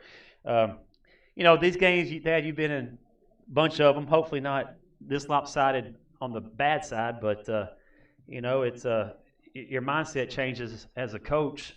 What would you and Coach Murphy and Coach Little and Coach Bird done back in the day on games like this? Because back in the early '90s, and there was plenty of them like this, lopsided. Right. Well, of course, your kids that work hard every day, they like to play too, and they like to get in the game, and you like to know what they can do before you're in a position where you have to have them. That's right. So they give the counter to the tailback, and trying to see who started out the second half there. That's number 9 for the Bears at running back, Malachi Gordon. Well, Malachi made a good run there. He picked up about 3, maybe 4 yards. I'm going to call it 3. Bears start the second half with all their offensive starters in the game. You still got Tristan Holmes at quarterback. Still got DJ Allen at split end, and so second down and about 7 for the Bears on the Panther 48. Oh, quick dive right up the middle to the fullback, and he's got all kinds of room. And I believe, is that number 35? Austin Vernon? I think that was Devin Walker, number 36 for the Bears. 36. It's hard to see that number on the far side of the field. He's down to about the 12-yard line. Oh, Big Tank. That's his nickname. Big Tank. That's right. Big Tank. I'd actually he looks like told a big that. tank running through there. Big Tank lived up to his billing just then because he popped through there very quickly, and then he made a little right turn and got a lot of yards. They're now down inside the 15-yard line with a 1st and 10. So wide outs on both sides, I formation. And it's the fullback dive again to the left side and picks up a few yards. Yep. Bears come out, third quarter, opening drive of the third quarter, second half. Get a big play from their fullback, and Panthers defense is backed up again. So, be a good time for the Panthers if you're on that side of things and their coaching staff. See a little defensive stand here just to get some motivation going, get a little fired up. And it would maybe be a little bit of momentum builder. Number 9 up the middle yes, for the Bears. And touchdown. He just kind of zigs and zags through there and scores. Just like that. And so, just like that, it's 44-7. Malachi Gordon, number 9 for the Bears, with the touchdown. So I'm getting a little slack already on some of them that have my number or messenger. And Jerry Bohannon, just for the record, I've got my contacts in, but it's kind of dark down in that corner. So I don't think it's my old eyes. I think it's the fact that those numbers are hard to see on the jersey when they're over 100 yards away. I'm used to looking through the scope to see that. Bears kicker Justice Hassick puts it through the uprights for another successful PAT. Moves the Bears to 45-7, and we just kicked off the second half here at Jack V. Murphy Bear Stadium. So I know we glad. weren't talking at halftime, but I had the opportunity to watch the band and the Honey Bears, and got to talk to Miss Diane Clark, the Honey Bear director. I guess that's her title, right? I think Is so. that still it? Miss Diane's been around Gladewater a long time. She had that position when I was in high school. So I told her I look older than she does. She's aging way better than me. So, I tell you what, Gladewater for years has been a great place. I think it's still a good place. There's a lot of positives going on. Some happen to be in the athletic arena, some in the academic arena, and some with the arts. And so there's really, it holds a special place in my heart for sure, just because of all the time that I've spent here. So we kick off. It goes inside the 10, goes out of bounds. There'll be a flag, and Spring Hill will have the ball 1st and 10. Yep, Spring Hill, 1st and 10, their first possession of the second half. I can only imagine they're just trying to, put some positive plays together, put a good drive together, go down and try to get a score.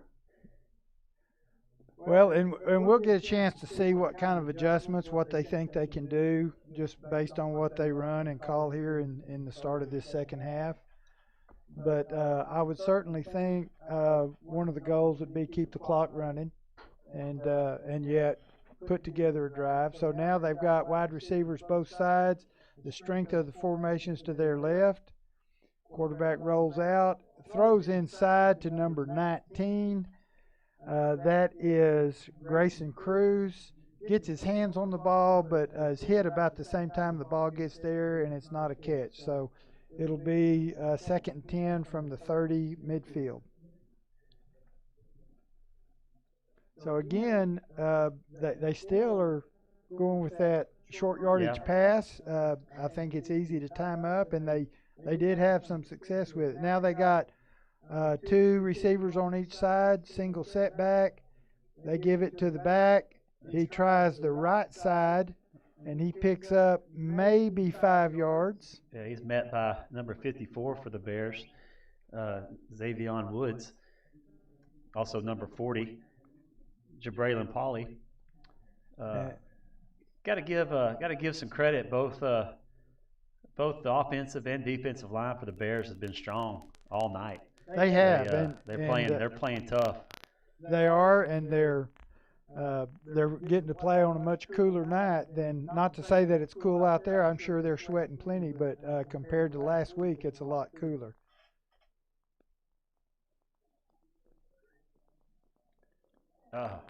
Okay, the Panthers just had a pass dropped. They had 2 wide receivers to their left side, motioned the back to the left, and then ran, I think, the inside receiver on a little seam route to the middle of the field, and the ball was put there, and I think he just couldn't get a handle on it. It was dropped. Yeah, so nice pass by number 10, junior quarterback for the Panthers, Brendan Ferguson. Intended receiver was Eric Morrow, and just happened to drop it, but Panthers are punting now. Got Brendan Ferguson, number 10, back to punt. And for the Bears, can't quite tell who's back, can't see the number. It's not a very good punt by the Panthers. I think it kind of went off the side of his foot. It did, and he knew it immediately. Yeah. You could kind of see that disgust a little bit with himself, but he doesn't really need to be too hard on himself. he's thrown the ball fairly well. I don't have the numbers, but he's completed quite a few passes and had a couple drop too. But he anyway, has, you know, and Spring Hill, they're having to replace Gage White. He was a 4-year starter quarterback. Exactly. You know, so these young kids that are trying to replace him, you know, it takes a little bit of time, and you know, just got to try to get better every week, and hope to, when you get to district, that figure out a way to get a couple wins and get in the playoffs. You never know. Gladewater's got 2 wide receivers, I formation. Tailback gets the ball on a lead play to the left side, picks up maybe 3 yards, it looks like, and he's inside the 40 to about the 38-yard line. Coach Johnny Levere and the Bears have made a quarterback change. They're going with number 11, Colin Lewis, Okay. on this drive. So there you go. We kind of talked about it, getting some guys in some other positions to get some reps in case they're needed later on in the season. Now they're in the I formation, 2 wide receivers, quarterback under center.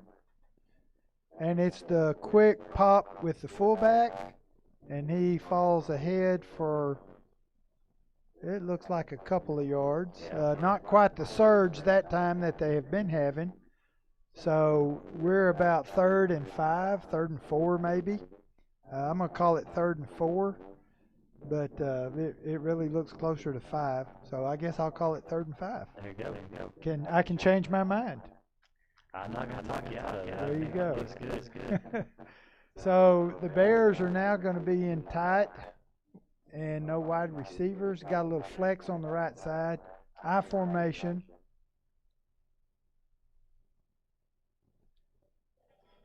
Oh, and it's a pretty play. Great play.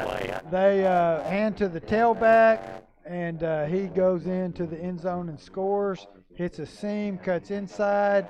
As the pursuit came to him, he cut back outside to the left side, the home side of the field, and goes into the end zone. So that's going to be a That's a great run. I tell you, I was happened to be watching offensive line and tight end there, 82. Zach Shipp had a great block that kind of helped spring that one.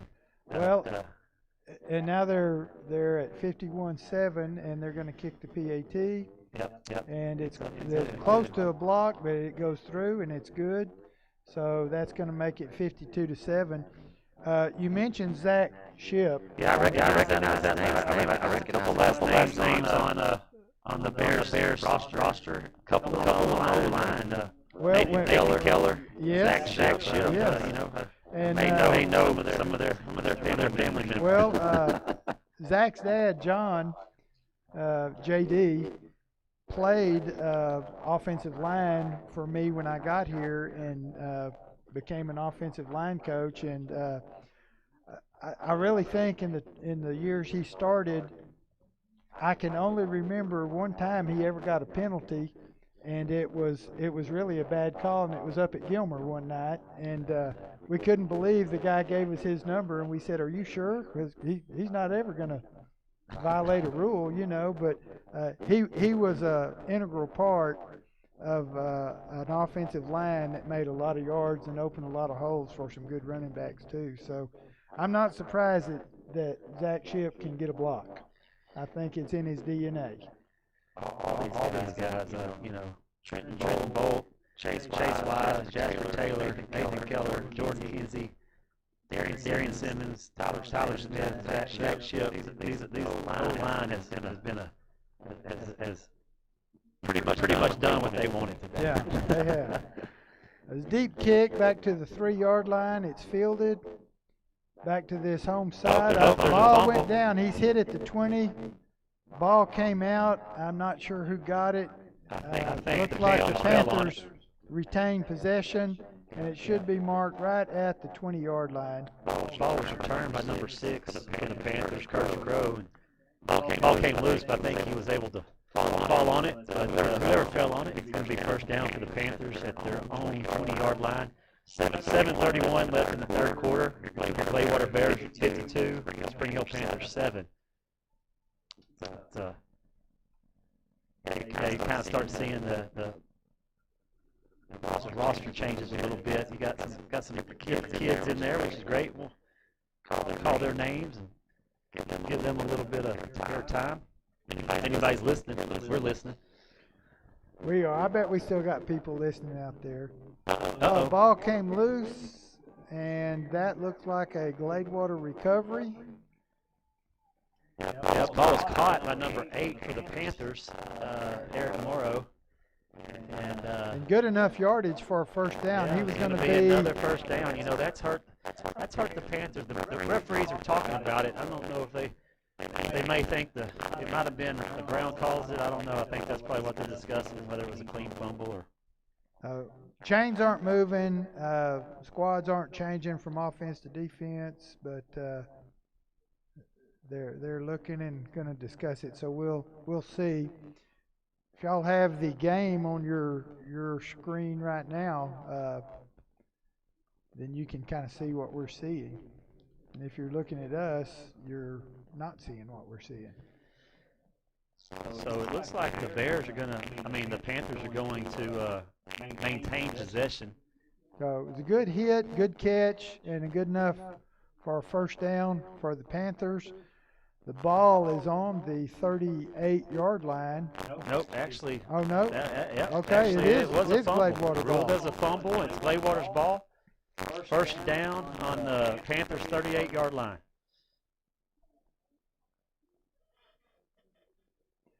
And again, going with the quick dive to the fullback just on the left side with 2 wideouts and I formation. So just continuing to grind it out on the ground right now. And I'm seeing Jasper Taylor hobbling a little bit out there. Looks like he may come out of the game. You guess real quick. maybe an ankle or something, but he's under his own power coming off to the side. Got a message that we had a little bit of static. Oh, okay. Yeah, I showed it to him a while ago. Oh, I'm a little bit late. That's sorry. okay. You're late to the party, but you're in the right place. Have you got any more updates for us while we get these players off the field and kind of regroup out there? Yeah, let's update a little bit and see what we got around the area. Okay, while you're looking, they're getting ready to run. I'll give them this next play if you want to keep looking. All right, Bears are having 2 wide receivers split right and left. They're going to be in the I formation. Quarterback is under center. There's the snap given to the tailback on the left side, and he is going to be close to a first down. I think he's going to have it down to about let's call it the 26 before they spot it. And it looks like they'll move the change. Yep, there they go. First down for the Bears, 26-yard line. And they are keeping it on the ground. They're still opening up some holes. We're at 6:21 left in the third quarter. Both teams have all their timeouts left. So, do you have any scores or? Yeah, I don't want to interrupt the play, but in the fourth quarter, the Tatum Eagles are up 17-8 over number 3 Dangerfield Tigers. That's a kind of a shocker. Well, that was a little option look there with a give to the fullback, and I don't even know if he made a yard. Looks like the line of scrimmage stays the same. That is kind of a shocker. Yeah. I haven't read anything about Tatum, but if they're playing neck and neck with Dangerfield, that's a good sign for the strength of Tatum. Got Sabine is up 29-7 over the West Rush Raiders. Sabine coming off a win last week against the Spring Hill Panthers and close to Gladewater. So well, we've got an I formation, quarterback under center, wide receivers on both sides.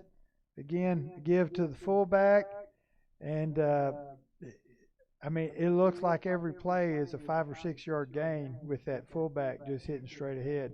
Looks like probably a 3rd down and 3. And so exactly right. I heard Mr. Baldridge say 3rd and 3. Yeah. So even with this headset on, we can hear a lot of other things going on, but it's I'm showing Avon just a little report. That's about the static, Avon. So Got 4 minutes and 34 seconds left in the third quarter. Bears up 52-7 over Spring Hill Panthers. Third and about 3.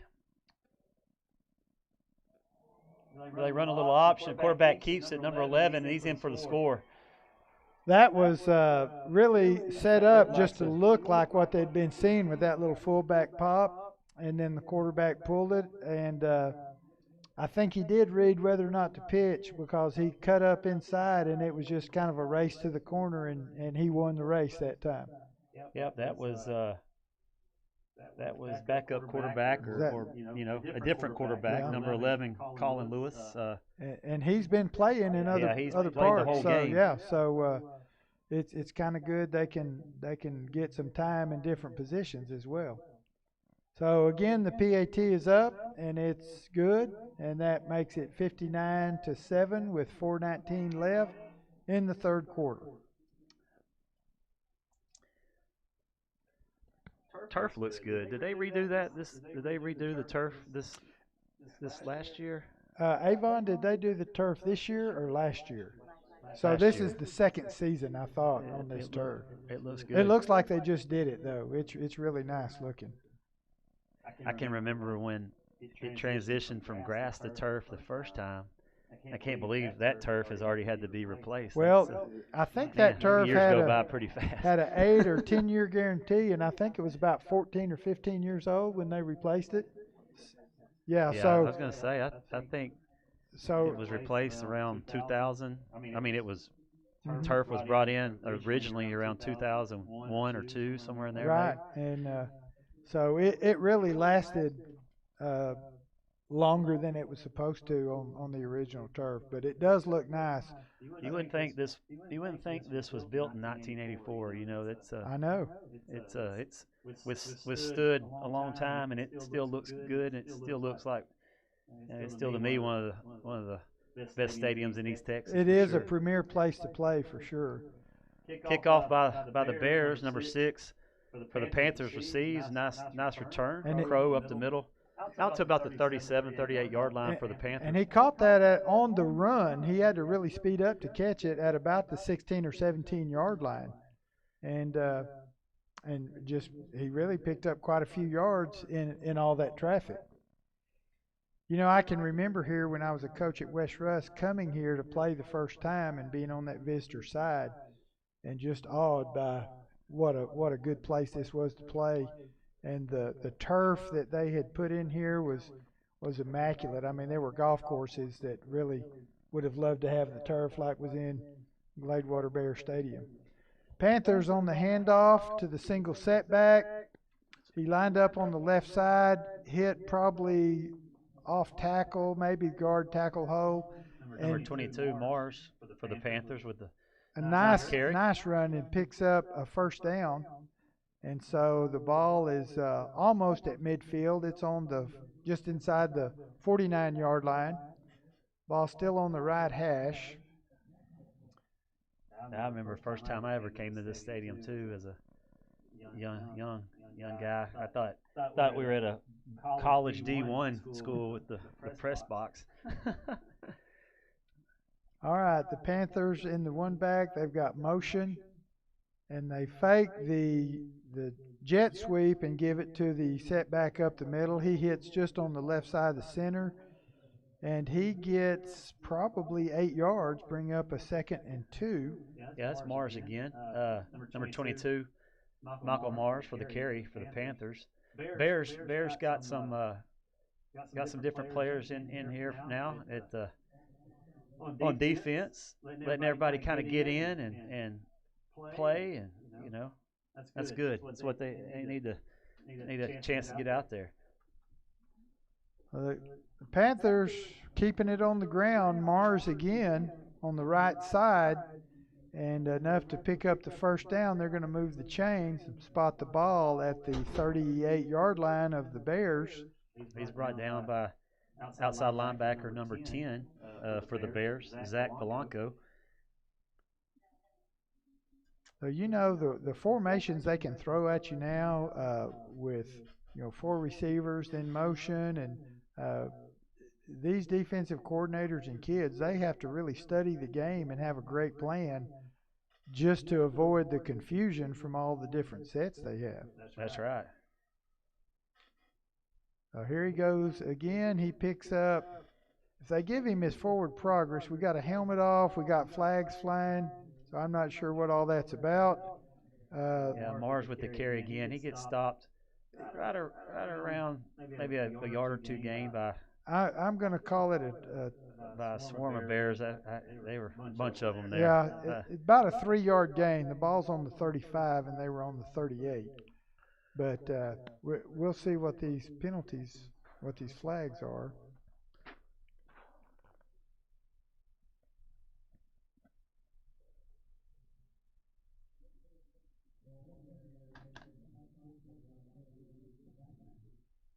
Unsportsmanlike against the Panthers. That's what it said. I could hear Mr. Baldridge's voice coming through our window. I can hear Mr. Baldridge, the game announcer. He's way better than me. So I just try to copy what he says. But so we're gonna move the Panthers back 15 yards. And the nose of the ball is now just touching the 50-yard line, so it's going to be about first and a lot, over 20. So there's the jet sweep, number 8, and that is Eric Morrow again. We've called his name a lot tonight too. Yep. And he gets part of that back, but not a lot of it. Good job of the Bear defense. Ball now will be on the 47-yard line, so that was a gain of 3. Still be second and about 19. Ball in between the hashes, not quite midfield. Spring Hill has number 2 set wide to the left, and they have all their other receivers and backs on the left side. Give it to Powers. He finds a little daylight. And Powers gets back past the original line of scrimmage after the chains moved. And so now it's going to bring up a 3rd and 9. A nice little run in there to get that yardage back from the penalty.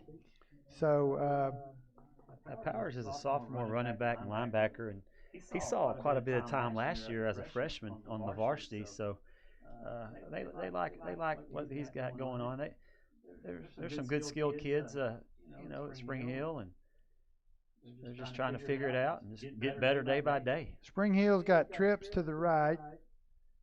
It's a pass. They're going deep. He's got Grayson. Grayson's open and catches the ball just inside the 5 and is brought down by, I believe it was Ben Alvarez, and I couldn't see the other one. It might have been number 39, Levi Kigerice over there too. May have been, but they stop him short. The nose of the ball is on the 1-yard line. Yeah, nice positive play by the Panthers there. Ferguson to Cruz. So we're about to start the 4th quarter. We won't get a playoff, and so that's the end of the 3rd quarter. Bears 59, Panthers 7, but the ball, it will be on the 1-yard line as we swap ends of the field, and the Bears will be defending the south end again as we get ready to start this 4th quarter. I will say that quarter passed a lot faster. It did. That first half was, it seemed pretty long, but I don't know. That was pretty quick. Well, less throwing, clock running, ball on the ground, and it's going pretty quick. So good clock management going on now. And so anyway, but yeah. So next week, who the Bears have next week? Well, let me check. I haven't. next week, the Bears will travel to Center, Texas, and play the Rough Riders. That'll be September 11. And so they're out of town this next week. So we will, right now, we are not doing our live streaming for the out-of-town games.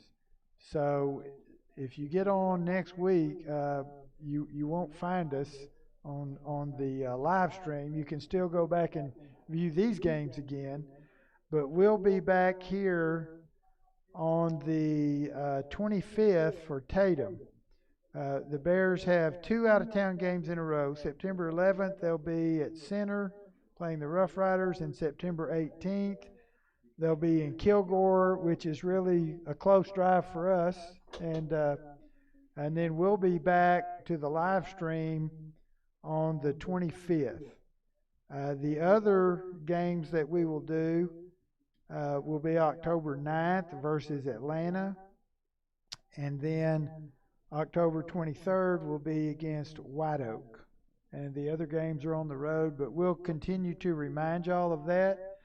So I think the Panthers are scheduled to play White Oak next week. Panthers are back on the field, and Ferguson runs it in for a score around the right edge. I was just going to say, as they set up shop, they had wideouts like they have been, and Ferguson just runs the ball. He may have been looking to throw and then just ran it in, so a good play, a little confidence builder for him as well. Now they're lined up in the swing gate formation. Got a player just now coming onto the field. They're missing one. So he gets there. And we're waiting, no swinging gate, so now they move over into position to kick the PAT.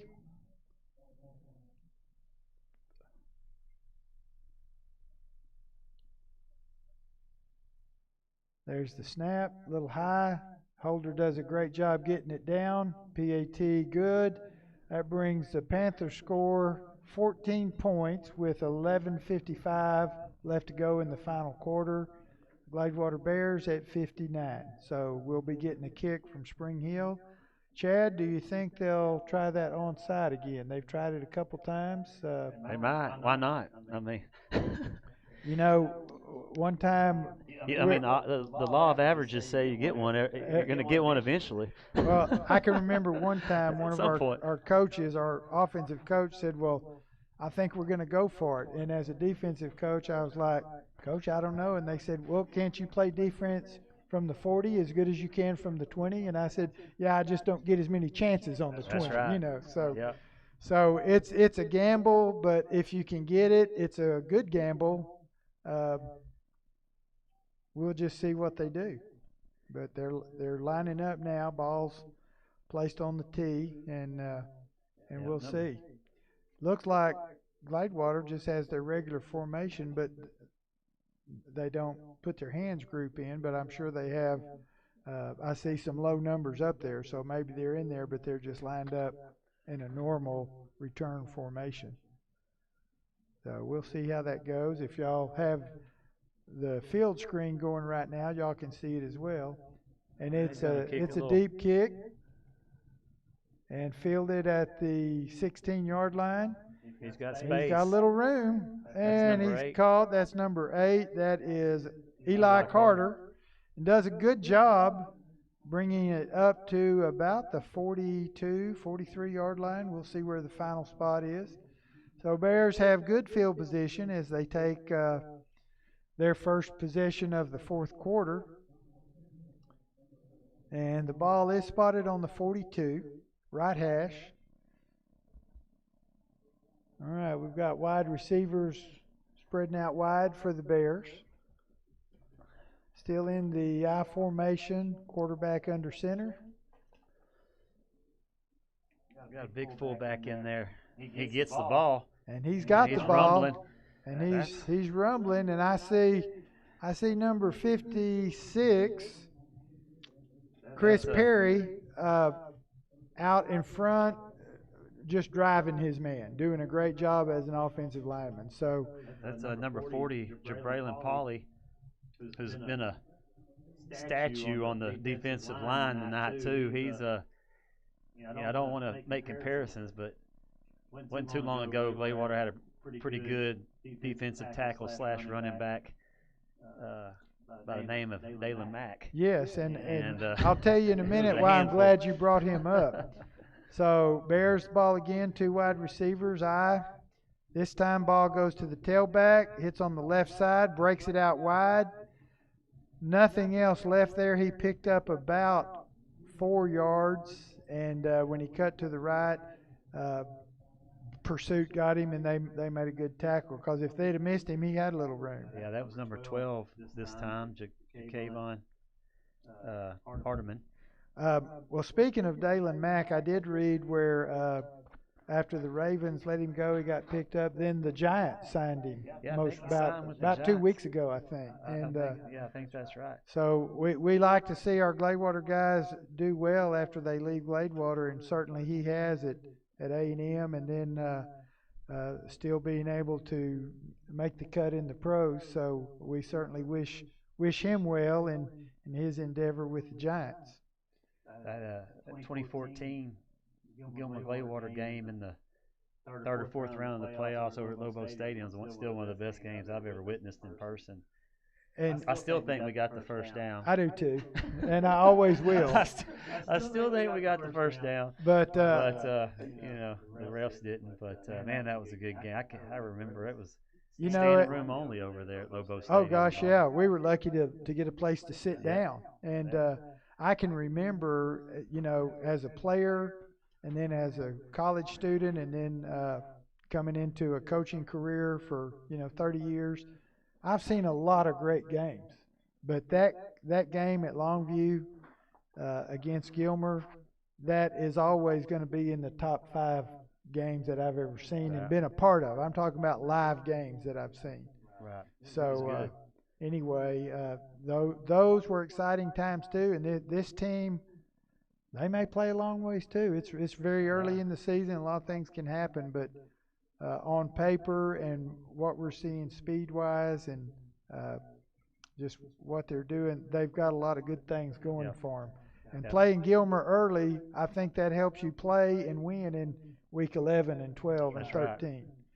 So Gladewater's got wide receivers, I formation, same set we've been seeing most of the night. And the little fullback pop again, and he's loose. He breaks it. He pops through. That's number 40 again. He popped it all the way down to about the 23 or 4. We'll see where the spot is. Going to be on about the 23-yard line. So a good gain. The chains are moving. Polly's hard to bring down. I mean, he gets a little head of steam going. And I love just looking at it from an analytical standpoint. I love it when they get that lean. And those feet are churning and those knees are up high. You don't really want to get in there and get after it. That's hard. That's a hard tackle. It's going to hurt when you hit. Sometimes the bombs inside those helmets are pretty loud. That's right. So another eye set, another fullback pop, and they are getting a heavy dose of number 40, Jabraylin Polly, on this drive. And I think he's liking it too. I think so too. Coach Levere and his staff are rewarding him. Well, they are. Yeah, you said it. You never know. It's a long season and it's a crazy year, but the Bears definitely they have a roster that could definitely play deep into the playoffs. Oh yeah, I think so. It's exciting to see. So again, we got 2 wide receivers. Looks like the tight end is going to the left. That's Zach Shipp. I formation, quarterback under center. And once again, fullback pop, and he is going to gain. It's short of the first down. It's going to be 3rd and maybe 4. We'll call it 3rd and 4. Clock's running down to about 8 minutes left in the 4th quarter. So Bears doing a good job now of trying to preserve that lead by making yardage and keeping the clock going. And of course, if you're on the Spring Hill side, you've got 14 points, and you'd at least like to improve the showing. And nobody is quitting. I'll say that. Everybody's still playing hard. Yep, playing hard. This time they change it up a little bit. They run the fullback pop to the left side. Yep. So that is it's going to be really close. Oh, they're moving the stick, so it is a first down, and they're on the just inside the 14-yard line, left hash mark. Don't have it here on our roster, but I got it right here. But Jabraylon Polly, he's a sophomore. Yes, Number yes. 40, he's a sophomore, and my good buddy Mr. Abernathy just texted me that he's about 260. Wow. And he's playing running back. Yeah. Ladies and gentlemen, All right, it's impressive. They're in a pro left formation. It gets it again. This time, it's a score. Touchdown Bears. This time they run the fullback pop, but it's the option off of it. They pull the ball, quarterback reads it, makes the pitch, and everybody's inside trying to stop the big back. And so, anyway, something about seeing that option out here on Jack V. Murphy Bear Stadium. It looks pretty good out there. It does. I like how Coach Johnny Levere throws the option in there every now and then. and you know, it's a different option out of that eye. Yes. But I will say that eye back where they have him, it hits so fast, and you don't know which side of the center he's going a lot of times, because you can start one way and just with a step cut it back the other way against the grain. Yeah, I like where they have him aligned. They've got their fullback basically about a yard behind the quarterback. Yeah. And, I mean, that thing hits fast. That is kind of a take back from the old Denver City offense, and they would go, of course, when Coach Murphy was here, we were a split back option team, split back veer. But you can do the same thing out of the eye and still have all your counters and leads. And the old Denver City offense would really put that back about 6 inches off the quarterback, or they could move that eye and stack it behind either guard, or have a split back with each of those halfbacks up right behind the guard. And you talk about a quick hitting dive.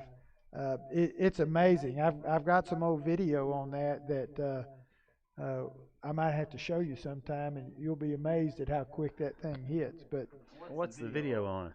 The old Denver City offense. No, but like, how is it going to play?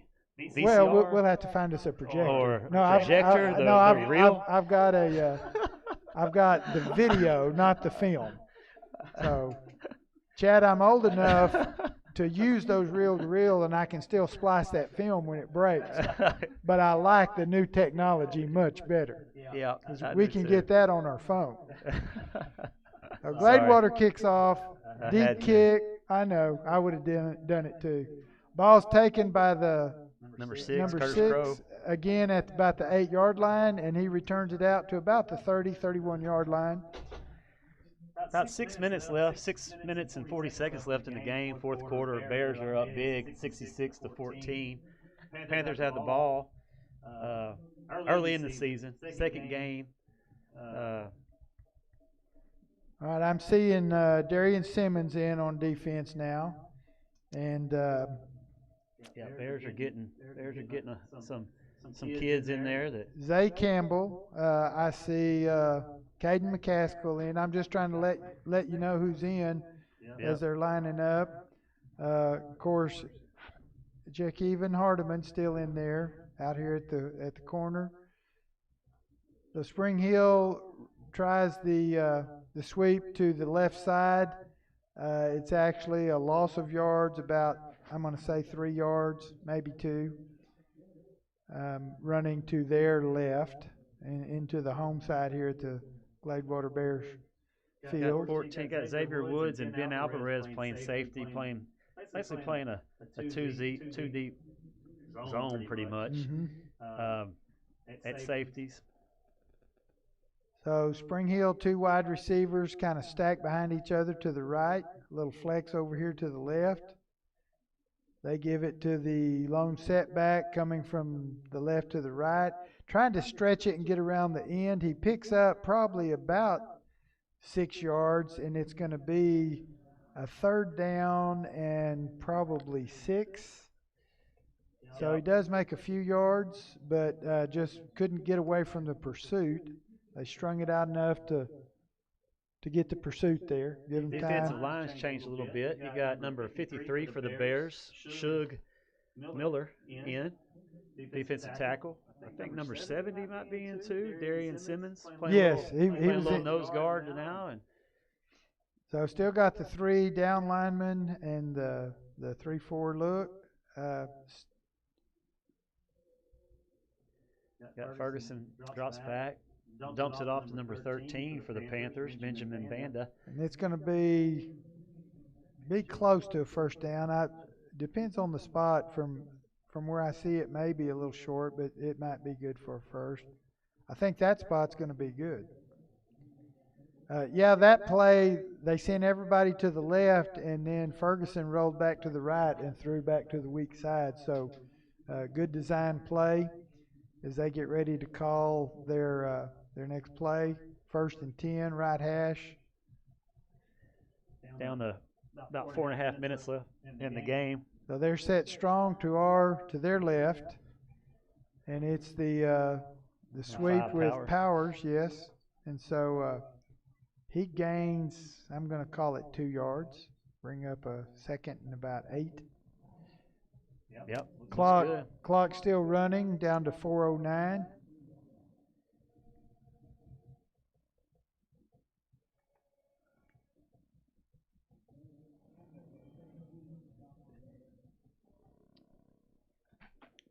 Yeah, I was saying earlier, the Panthers were scheduled to play White Oak next week, and a few things going on over there. I don't know if they're going to have a game, if they're going to play somebody else, or if White Oak's going to be able to play. I guess we'll just wait and see kind of the nature of the season. It is, and I'm really, I don't remember when White Oak started the games they had to cancel, but it was going to end up being 3 games because I think maybe they come back this Thursday. Don't quote me on this. I read this. And if they come back on a Thursday, I don't really know how they could play on Friday with having 2 weeks off and missing 2 games. So, right. But we'll certainly hope for the best for them. I think I heard that Spring Hill coaching staff was maybe working on, and administration team was maybe working on a plan B or plan C as well. So you got to be flexible. You got to be fluid and flexible. But we have high school football now, so I'm excited. So they fake the sweep to the right. Oh, and, nice grab by the Panthers. And the quarterback rolls to the right after everything moving left like they did a couple of plays ago and completes the pass down to Nick Alexander. And made a really nice catch as he was going out of bounds. And a defender really in good shape there. So that one could have gone either way. Yeah, could have gone either way, but the Panthers come up with it with a new set of downs at the 34-yard line. 2:47, clock is stopped till the snap. And this is a handoff to the tailback. Mars up the middle. Mars has some room, and he's finally caught down at around the 15-yard line, be another 1st down. So, Mars, I'm kind of impressed with his size and his strength, but when he gets in the open, he's got some speed too. Yeah. And when you get, a guy that size moving, that's hard to bring down. So, they've got, and I know he plays defense too, and it's hard at this stage of the season to play steady both ways. But But I think he's doing a good job, as are a lot of the players on both sides. Clock's coming just inside 2 minutes to go in the game. Ferguson hands off to Mars up the middle again. Gets some positive yards. It was 1st down, so it's going to be 2nd down now. Clock running at 1:47. So he's still in the game. Ferguson brings the play in. And I'm going to take a wild guess here and say they're either going to give it to Mars, which I think they will. Probably so. Or maybe run the little scat sweep off of it. But I'm thinking Mars is going to get the ball. And he you're does. Right. Not as much there. That's a good stop for the Bears. I think he might have gotten back to the line of scrimmage, but he ends up behind it, but they may give him his forward momentum. He brought down by linebacker Austin Werner there. Nice play. There was a bunch of them. Bear defense sniffed that one out pretty well. And here we are again, third down. Ball Panthers are inside the 10. They're on about the 7-yard line. 7.5-yard line, yeah. Got 50 seconds to go. Ferguson rolls out. Finds some. And it's touchdown, a catch. Panthers. Touchdown. They like that formation. They've got 2 wide receivers stacked, then a tight wing, and their back set to that side. So they're really strong or heavy on that right side. And then he sprints out to that side and just kind of waits for something to open up. And if it doesn't open up, he's got the option to go ahead and run. Yep. He was patient that time, and Ferguson did a good job of waiting till somebody got open and then threw it right in there. Had a little zip on that ball. Panthers to bobble snap. So And the no kick on the PAT. The kicker ended up picking the ball up, and so that'll be no points on the PAT. But are we? 42 seconds to go. Probably be a kickoff, or is there a penalty? No. They're They're discussing talking something, about but I don't see a flag anywhere. Well, while they're figuring it out with 42 seconds to go, I just want to thank the crew here for letting me fill in the large shoes of Mr. Robert Reynolds. I'm gonna be glad to give his headset back to him. It's been fun. It's been a good time. It's been fun sharing a booth with my dad and coming back to Gladewater and seeing them have some success. So thanks for letting me kind of hang out this evening. Well, the only thing I promised you, well, there were 2 things. One is that we would have fun, and I think we've had fun, and certainly a new experience for us together. Yeah. And the second thing was, if you told me no, I had to go to the second name on the list, which was Chad Chenoweth again. So Yeah. that could have happened like 20 times before you finally said yes, or I got tired. But anyway, thank you for being here tonight, and certainly you're always part of the Bear family. And I know you've got a Spring Hill side and family too, and you know that's a great thing too. They're both really good schools, and sometimes you hate that there's got to be a winner and a loser, but then you really do like it too because you want to be that winner. So That's right. But anyway, and I'm sure Robert, it's probably killing him not to be here, but anyway, it's been a good night. We're down to 42 seconds. The PAT, when they redid it, was good. Sometimes we talk and miss a play. But anyway, Spring Hill Panthers still giving it a go out here and trying to make something positive happen. And so they get another score here late with 42.4 on the clock. So they'll be kicking off to the Bears. And, always we want to thank, of course, the UIL for letting us go a step further tonight and getting on the field live streaming, which has never happened in high school in Texas. And then also just being a part of that is, to me, an awesome experience. And then just thanks to Avon and Michelle for the work they do behind the scenes. Absolutely. I may get them on camera before all this is over, and maybe let them have a shot at a couple of play-by-plays. Avon's shaking his head no, and Michelle is too. But she is really a great football fan, and we may talk more about who she likes later on. But we'll keep y'all in suspense for a while. Yeah. Spring Hill does a little pooch kick. It goes out of bounds at about the 34. flags down, so it looks like the Bears will take over. It's definitely a professional production. It really is. Take me away, and it's really professional. Well, no, there's one more you got to take out, but no, you guys, Michelle and Avon, thanks for letting me hang out with you guys tonight, and it's been fun. It's been fun to come back and hang out at the old stomping grounds for a few hours, and I wish the Bears the best. Without them up here in the booth, just taking care, there's stuff that happens while we're talking that y'all may know about if it goes off for a minute, but Chad and I really don't know until sometimes Avon says, oh, by the way, y'all went out for 20 seconds and I had to fix it. And so, but it just keeps things smooth, and I've known Avon a long time, and Michelle too, and so they don't know their value up here, because if I had to do what they do, we would just have a bullhorn, break a window out here, and we'd yell out the play out the window. So, what we got here is a lot better deal for sure. So we're in the victory formation, taking a snap, 40 seconds left. So this will wind down, and again, great sportsmanship between the two teams, players congratulating each other. So, again, if you tuned in tonight and listened to the broadcast, we thank you. If you liked it, just tell somebody else to tune into it.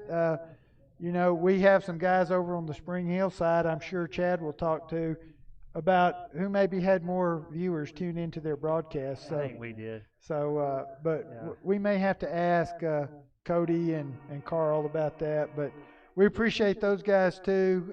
They do what they do as a labor of love, and because they care about their team. So, all in all, I'm just glad the Bears got a win while I was here. Yeah. Robert is 0-1. Well, I know, and at least I'm 500, but you're batting 1,000. I'm going to retire at 1-0. It's been a great season. Get out while the getting's good. But anyway, thank y'all for being with us tonight, and we will see, and y'all will see us and hear us again on the 25th when we come back and host the Tatum Eagles. So thanks again. Have a good evening.